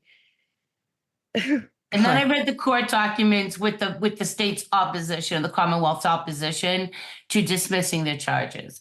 That piece of it wasn't in there, but it was everything else that they had. I was like, oh my God. They actually do have evidence that supports this. Now let's talk about this. So, because there is evidence on both sides, there's evidence to support a lot of these theories. There's no evidence to support some of these theories, but let's talk about this and where you and I ultimately fall, right? So, I mentioned before there's a battle of the experts. We have expert accident reconstructionists, that the dueling experts that say, one says, yes, this is how it would have happened. This is how she got hit, or he would have gotten hit by a car. The other people say, no, this wouldn't have been able to happen. They have equally qualified experts for the most part, with the exception of that one. But for the most part, they're equally qualified. The medical examiners on both sides. You even had the medical examiner on this side saying she couldn't say it was a murder. Or, Right. it was indeterminate. She's like, I couldn't say. And that's, again, that goes back to the problem with the Commonwealth's case, in that they had a very hard time pinpointing time, manner, how he was actually killed, and that's problematic in a murder case. But you need to be able to know those things. You can't just say, what do you think about motive, though? Do you think that motive has to exist? Okay, no. We'll talk about that in a minute. But okay. So you got dueling experts on both sides as far as the forensics go, right? Dueling experts about the forensics as far as his body, as far as the glass and stuff found at the scene, those kinds of things. Was that hair, could it have been planted on the back of her truck or her car, or what would have survived driving 55 miles on the back of a tow truck? They found a hair on the back of her car, allegedly, that was his, which doesn't say for sure that she hit him, even if it were in fact Right. accurate? Like, but they're saying that it was from her striking him, Right. and that it somehow was just this piece of hair that survived the tow truck ride of her car on flatbed 55 Right. miles. Like, that doesn't make sense, but whatever.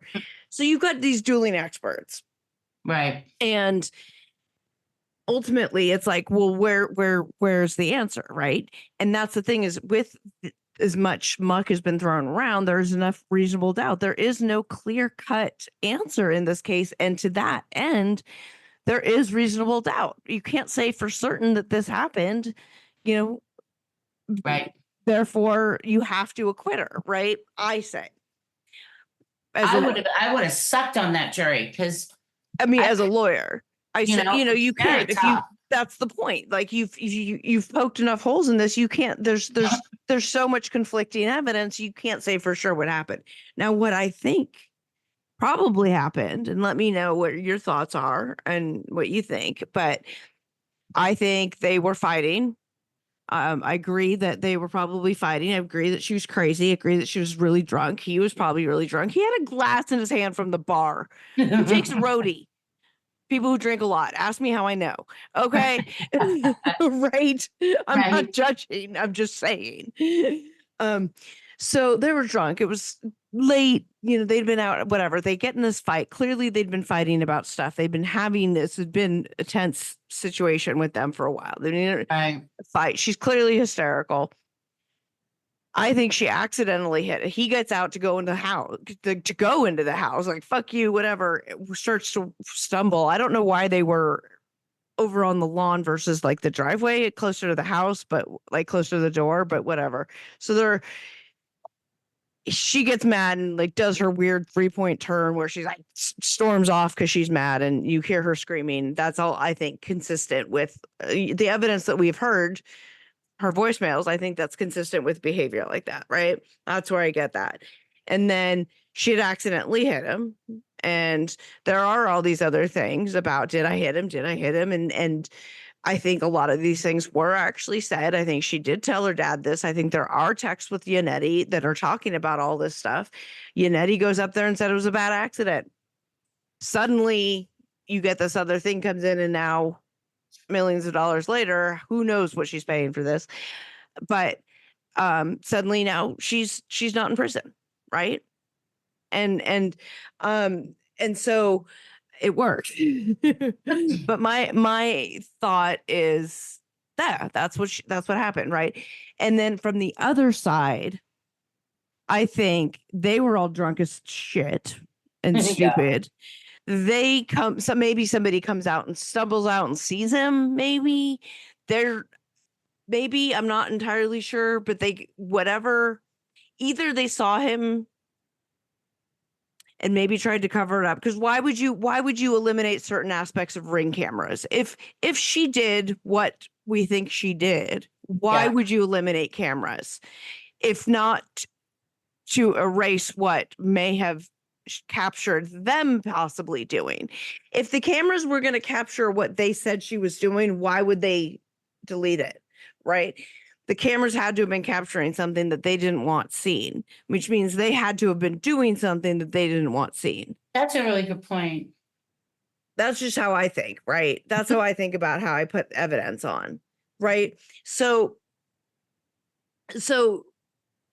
I think something else happened where they didn't kill him. They didn't beat him up. They didn't have anything to do with it. Maybe Chloe ran out and bit him. Like, maybe somebody went outside to smoke outside that side door. The dog ran out, grabbed There's him. smokers in that group for sure. Right? Maybe they go outside to smoke. The dog runs out the door and grabs the arm, and the people go, oh shit, what is this? And they freak out and realize there's this dead person. Oh my God, Karen must have, I don't know. Like, I think that's probably what happened, that Karen probably did it. But I think that they somehow interfered and then wanted to cover up their part of it. But then also, they're just terrible people and they had terrible investigations. Obviously, they're terrible people. You got this ringleader Proctor talking about nudes and her being a cunt and her leaky balloon knot. Unbelievable. As someone with both bladder and bowel dysfunction because of my MS, I say fuck you, Proctor. As just a human being, I also say fuck you, Proctor. Yeah, right. And That's kind of my thought. 10 intestinal surgeries. 10. That's major. Yeah. So this is what I think happened. Okay. We are very much in line, actually, as to what I think happened. Talked about her weight and the fact that she had 9 drinks. Yeah, she had a ton. Right. And I think that the car was moving because you get to that toxic level of a relationship that, you know, all right, well then, good, go in the house, get out of the car then, fine. Yeah. And then she pulls up and then he's like, well, wait, don't leave like that. And then like she kept moving her car according to the witnesses that were in the house, right? I do believe that something happened. I do believe that she was so drunk. That's got to be blackout drunk. Mm-hmm. There's no two ways about it with her size. Right. I'm double her size. I'd have been blacked out with 9 shots of vodka. No doubt. I'd be sick. I used to get blackout on the regular. Huh? I used to get blackout drunk on the regular. Yeah, so right. So yeah. So I think it's not a hard feat for some of us. I think she did hit him. And I agree with you, but I don't think anybody in the house saw what happened. Okay. No, I don't think anybody saw what happened. Nobody saw what happened. And then all of a sudden, maybe what you said is accurate. Someone comes outside, excuse me, or even somebody who was leaving the house. Mm-hmm. Like, fuck, what is he doing dead on this grass here? Right. Mm-hmm. Like you're saying. So maybe some of that deleted video, that missing video is to cover. They didn't know that she did this. Right. Right. Didn't know. And so, you know, but they're all cops and they don't want the heat on themselves. No, they want to take care of themselves. How do you explain a dead body on your grass if you don't know how the fuck it happened? Mm-hmm. You can't, right? Right. Hence, Proctor not interviewing any of them until later. Hence, all of that. Part of the police, that kind of cover up. But that's different than a conspiracy. Yeah, it is. And you know something? I do believe that in the morning there was a piece of headlight there. I do. I also believe that more taillight was put there. Yes. I think they tried to frame a guilty woman. I think that's the best way to put it. I think that's what happened. That's true, because I've said to people, I think that both things are true. Yes, and absolutely. And it makes like no sense when you say, okay, both things could be true, but I think that both things are true. And I don't think that there was a conspiracy of Colin and all of them beat him up in the basement and pulled him up and all of that. Right. I mean, brilliant defense work, because it just mucks it up and you put it out there in the public. Oh, they mucked it up. Takes off like wildfire. Right. Right. And they were not especially in a place like Boston, where people already don't trust the cops and there's already a history of corruption. I mean, conspiracies. Yeah, I love a good conspiracy. Whitey Bulger, I am convinced the FBI did not want him found. They were like, run, motherfucker, run, Whitey, run. They didn't want Whitey Bulger found. And then he got found when somebody else got assigned to the case, right? So I think that we've got a lot of problems with the Mass State Police around here. Yeah.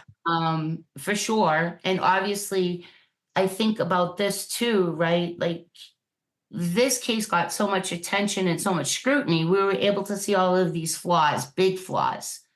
Right. What about the ones that aren't getting the attention? Correct. That we're not seeing. What the hell? Sandra, what's her name? Sandra Birchmere? Birchmere, is that her name? Oh, Sandra Birchmere.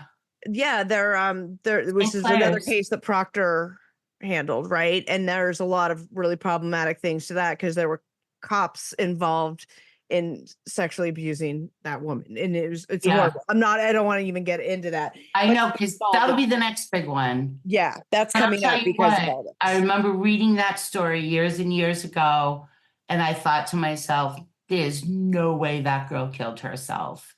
And now here we are back at that again. And so that will be another one that we'll talk about. But one of the very problematic things here is that Proctor has been relieved of his duties at As the of attorney's like office. right after this was a funny timing. Now catch this though. So he's held on administrative leave for the entirety of until the trial, and then the jury gets hung, and then he gets released. You know And why? It's so when he's testifying, they can't say, "Oh, you've been released, haven't you?" Now, Right. next trial, if there is one, it'll We're- come up. I don't even know, right? Well, it's so like, we've talked about the overcharging, right? right. That one of they're the not lesser included charges that they had talked about. So they originally the highest charge that they charged her with was the second degree intentional vehicular homicide. Lesser included was just manslaughter, non-intentional, but negligent vehicular manslaughter, which Right. I think if that had been the original charge, which it was, and then they upped it because of the black box info or whatever. I don't know. She may have pled out and everything, she'd have done probation. She'd have done probation, maybe, and that's it. I think so too. And I think though that I think that this case was so convoluted, especially even the opening statements, right? Neither side's allowed to say feds. One of the witnesses did, which was fabulous. Right. Oh, yeah, because one of the pretrial motions was about this other investigation, this parallel federal investigation into the work that Canton's doing, because they're doing that's like what's happening here, right? So they're having the FBI come in and investigate, and one of the pretrial motions was ruled they can't bring that up. Although you hear them talking about it as this other testimony, other hearing, this other. So, the jury. The defense didn't hire you. The prosecution didn't hire you, but you were hired by another agency, correct? The crash daddies, as they're affectionately referred to online now. Crash daddy, the cute one, his wife showed up in a free Karen Reed group, the Davis testimony.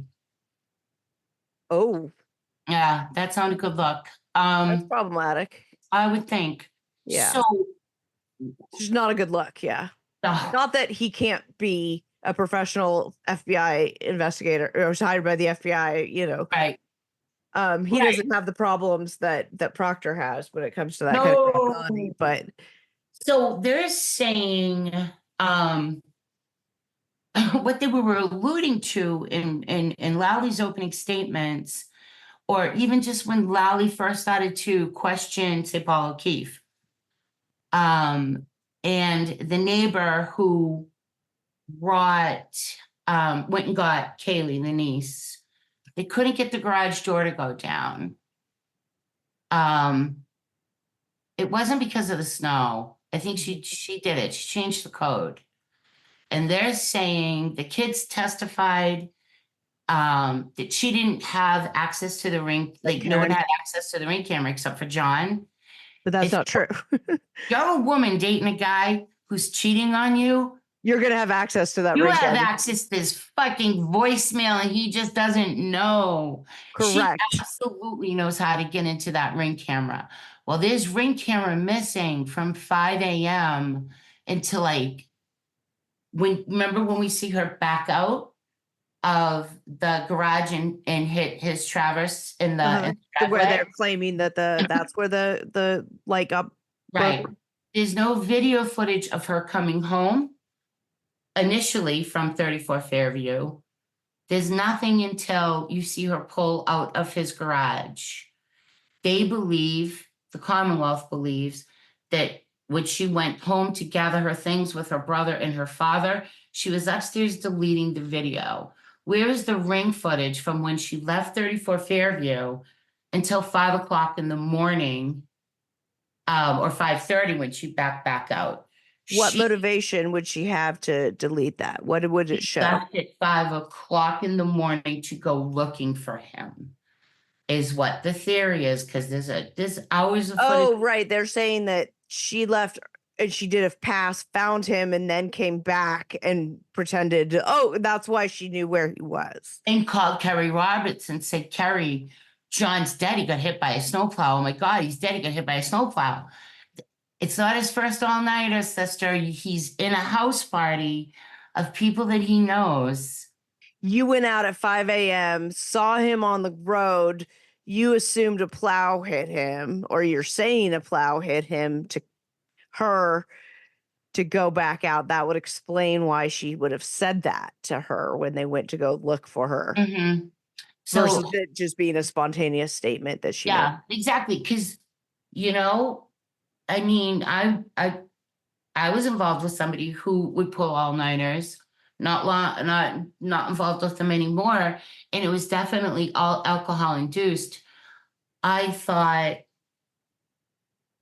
like, oh my God, maybe got into a car accident or something like that. But if he was at a house party, I certainly didn't think he was dead. Well, some of her voicemails are like, "You're fucking somebody else," or what, something like that. Like, yeah, you're a pervert, you're a fucking pervert, and all this. So all of a sudden now she thinks he's dead. No, I don't buy that. And I also think that it started to come back with, like, like if you excessively drink on any given day, you might not think of something that happened until 2 days later, and then you have a laugh about it because you remember what somebody said. It just, right. And so I just think she got blackout drunk, but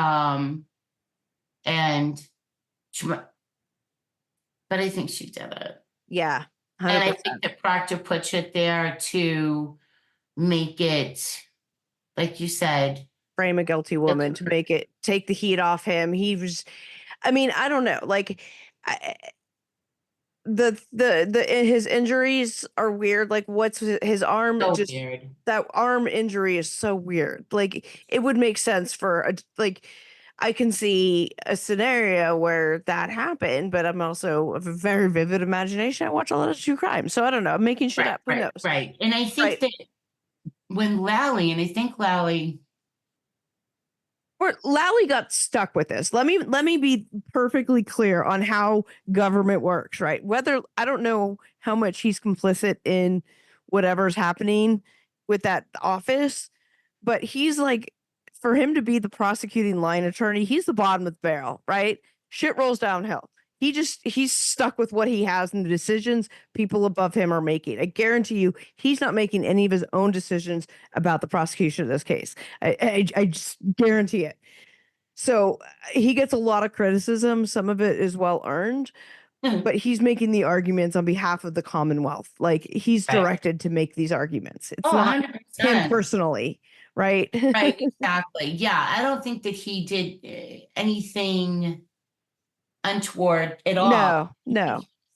He's really got to work on, I don't think he will at this stage of his career. No, I think he's like, I'm done. Fuck this.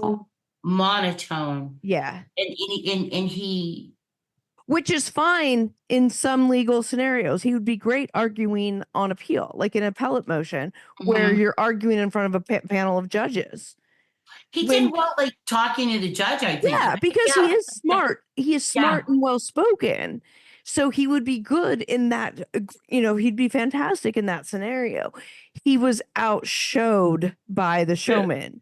And that's not his fault. Now, also, poor Adam Lawley, given what the constraints were, like, he did what he could with what he got, what he had. He had a pile of shit, and he did what he could with it.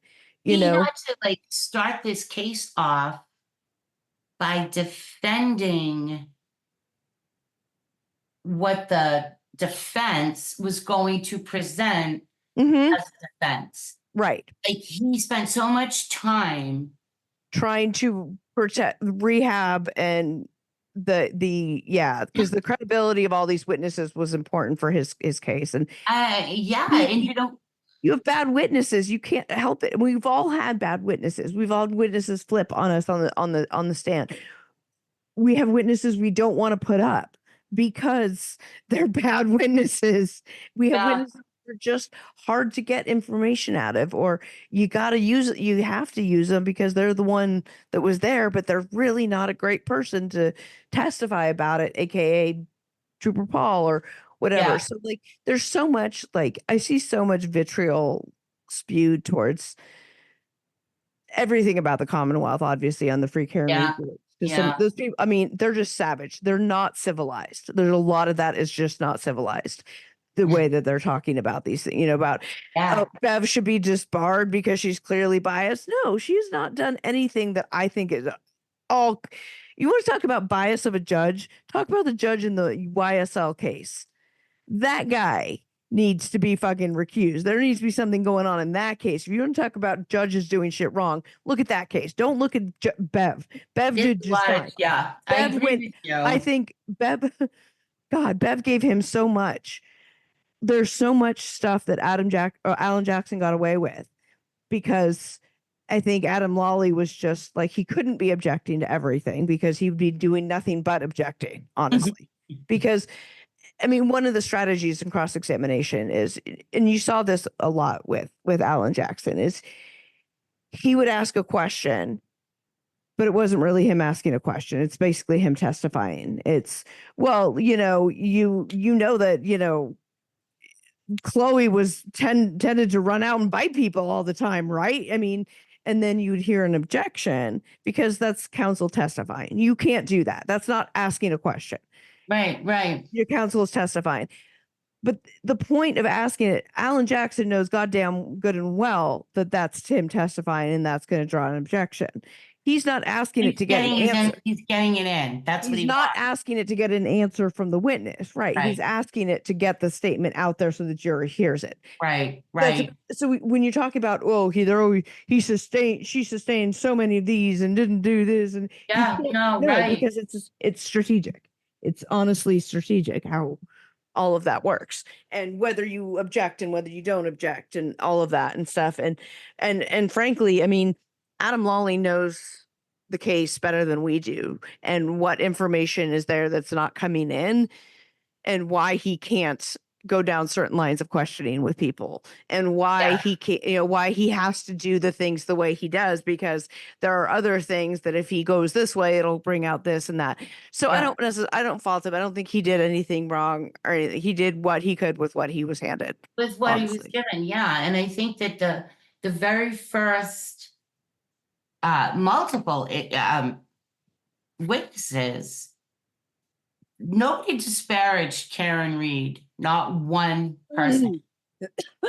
Everybody spoke well of her, highly of her even. She was super good friends with Paul's, John's sister-in-law, Erin. And nobody had anything negative to say about her, which I thought was really, really good. Yeah. Then, but then like the rest of the people, like the McCabe's, the McAlberts, right? All of that. These people have been harassed, harangued. They've gone through some unspeakable things. Gone through so much. Unspeakable things, yeah. And is Colin Albert like a little punk? Yeah. I think he's just a young kid, little punk. Yeah, exactly, But like,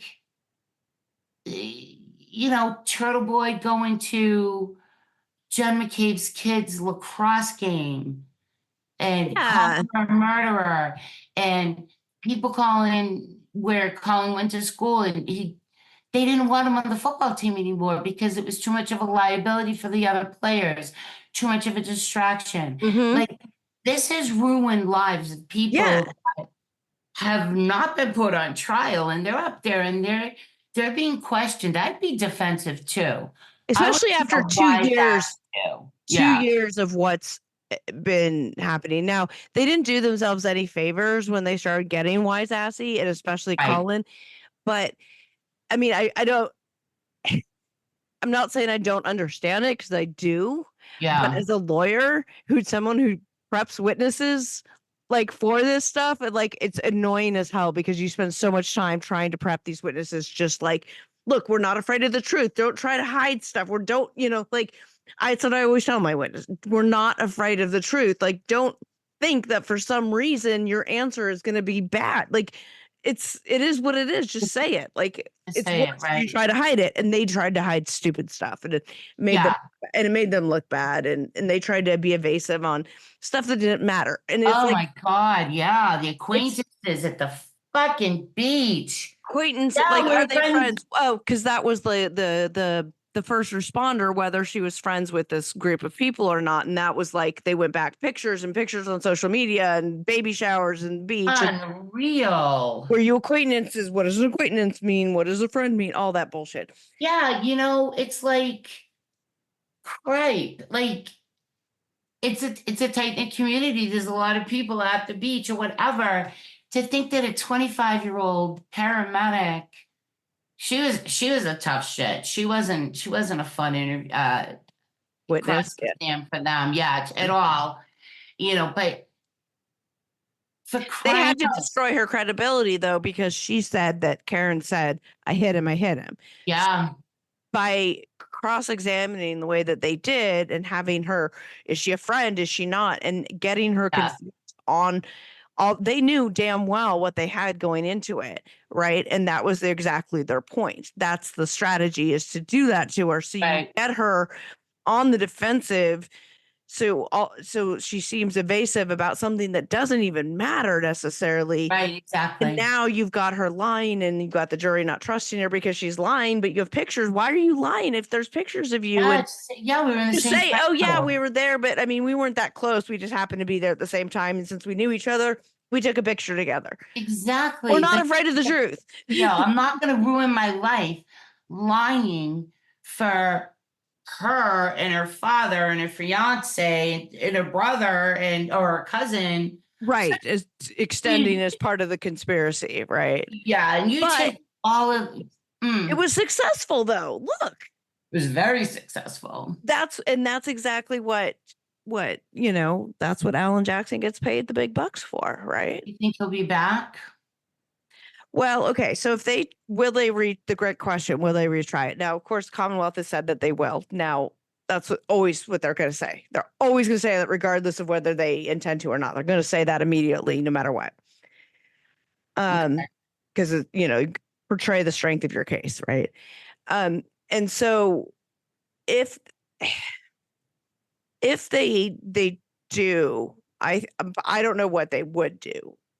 What they should do is, I don't know that I would retry her for the murder. They know they don't have the evidence on the murder.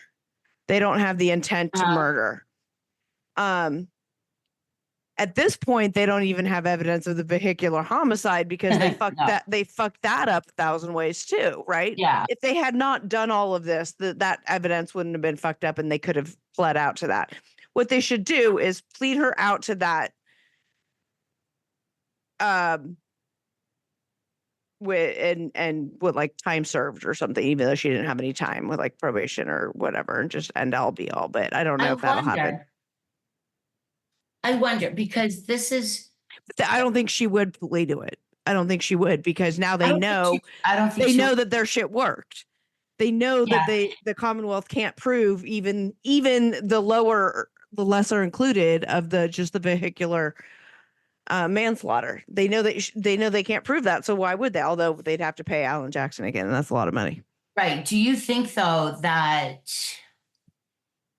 I don't think that she'd plead, because I think she'd look like such an asshole if she did. Yeah. After all of this. And yeah. I don't think she would at all. I don't think that she would plead, but I also think if they do retry her, this wasn't a slam dunk for the defense.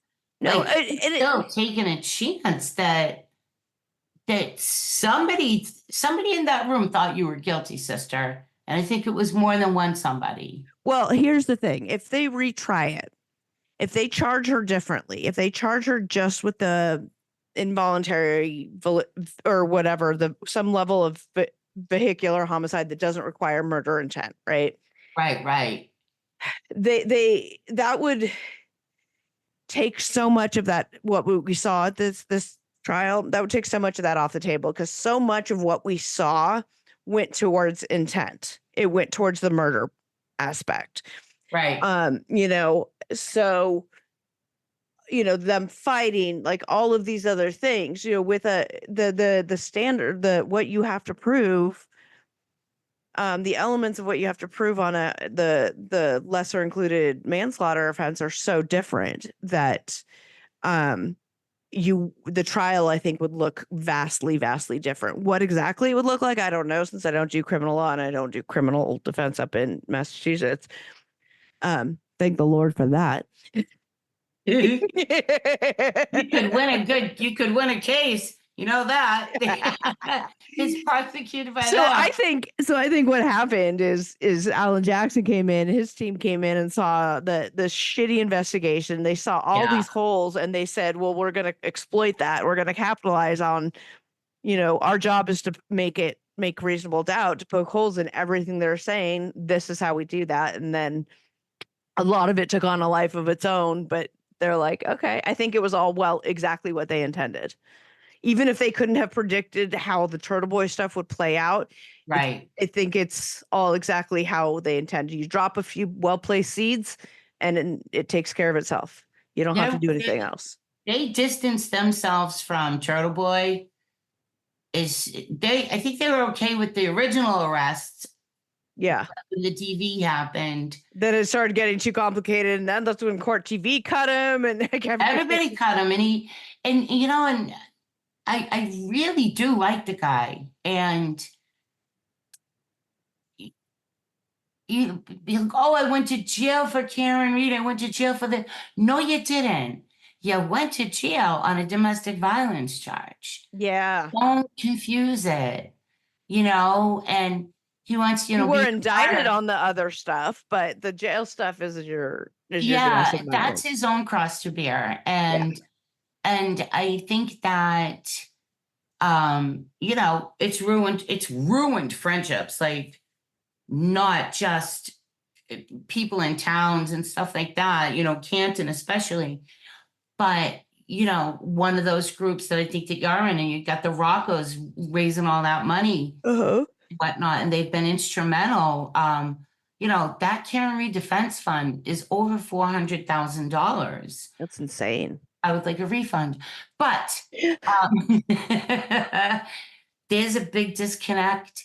The Roccos and Turtle Boy are no longer friends.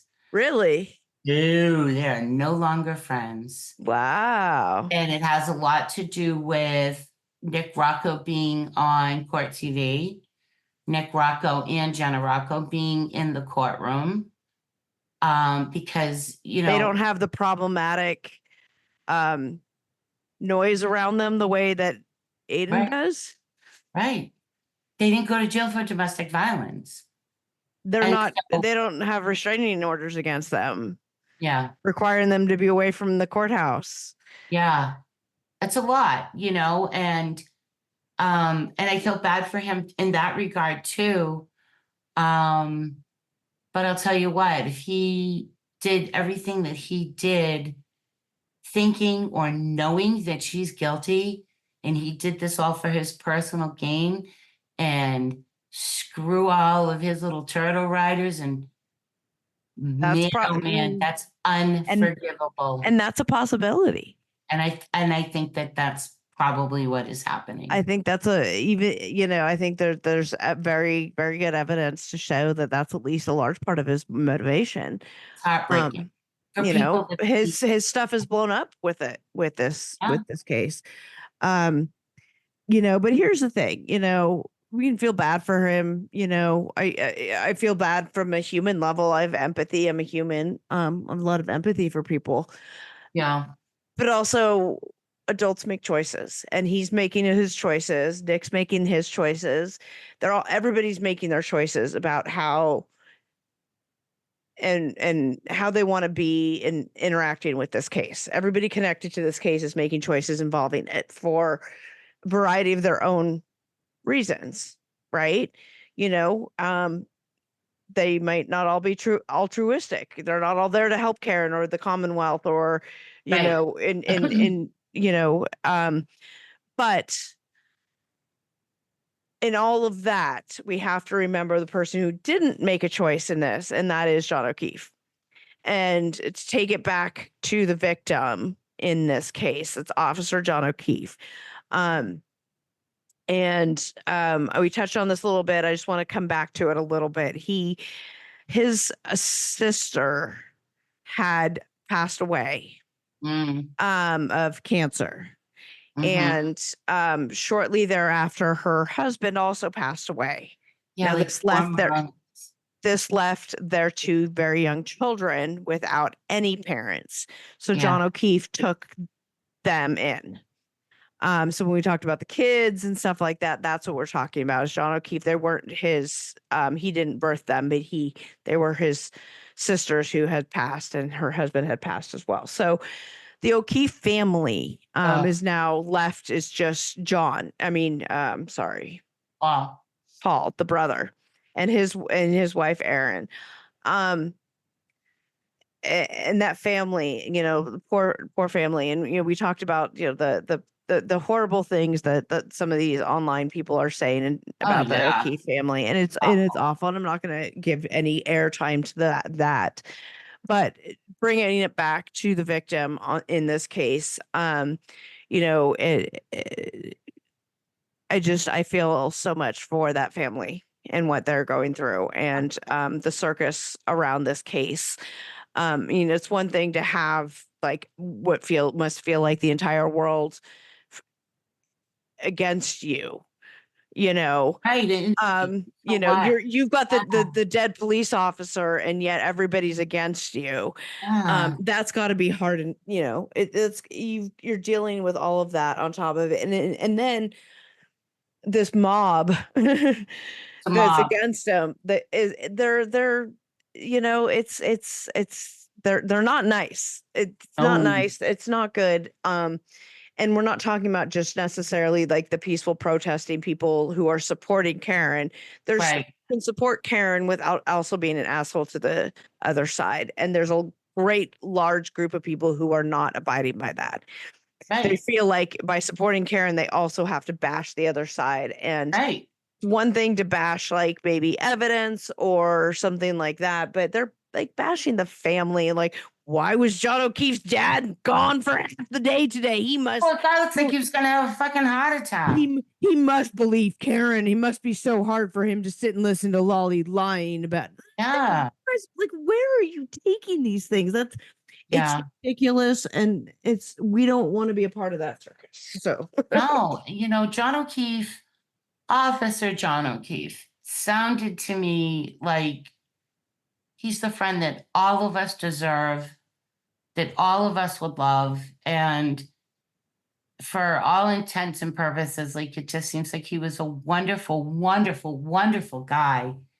And those poor kids, 3 parents. So they looked at him as a father figure. They were with him for 8 years. Yeah. And they called him Funko, father, uncle. Right. They called him Funko. And Jesus. And now they're being raised by their grandparents who are not young, but I bet you they aged 10 years just in the last few months during this trial. And the 2 years leading up to this trial. Yeah, exactly. And like, these poor kids, if those kids must be afraid to like, they're waiting for a ride and somebody's a minute late, their grandmother or their grandfather, and they must be like, oh shit, they're dead too. God, I can't even imagine.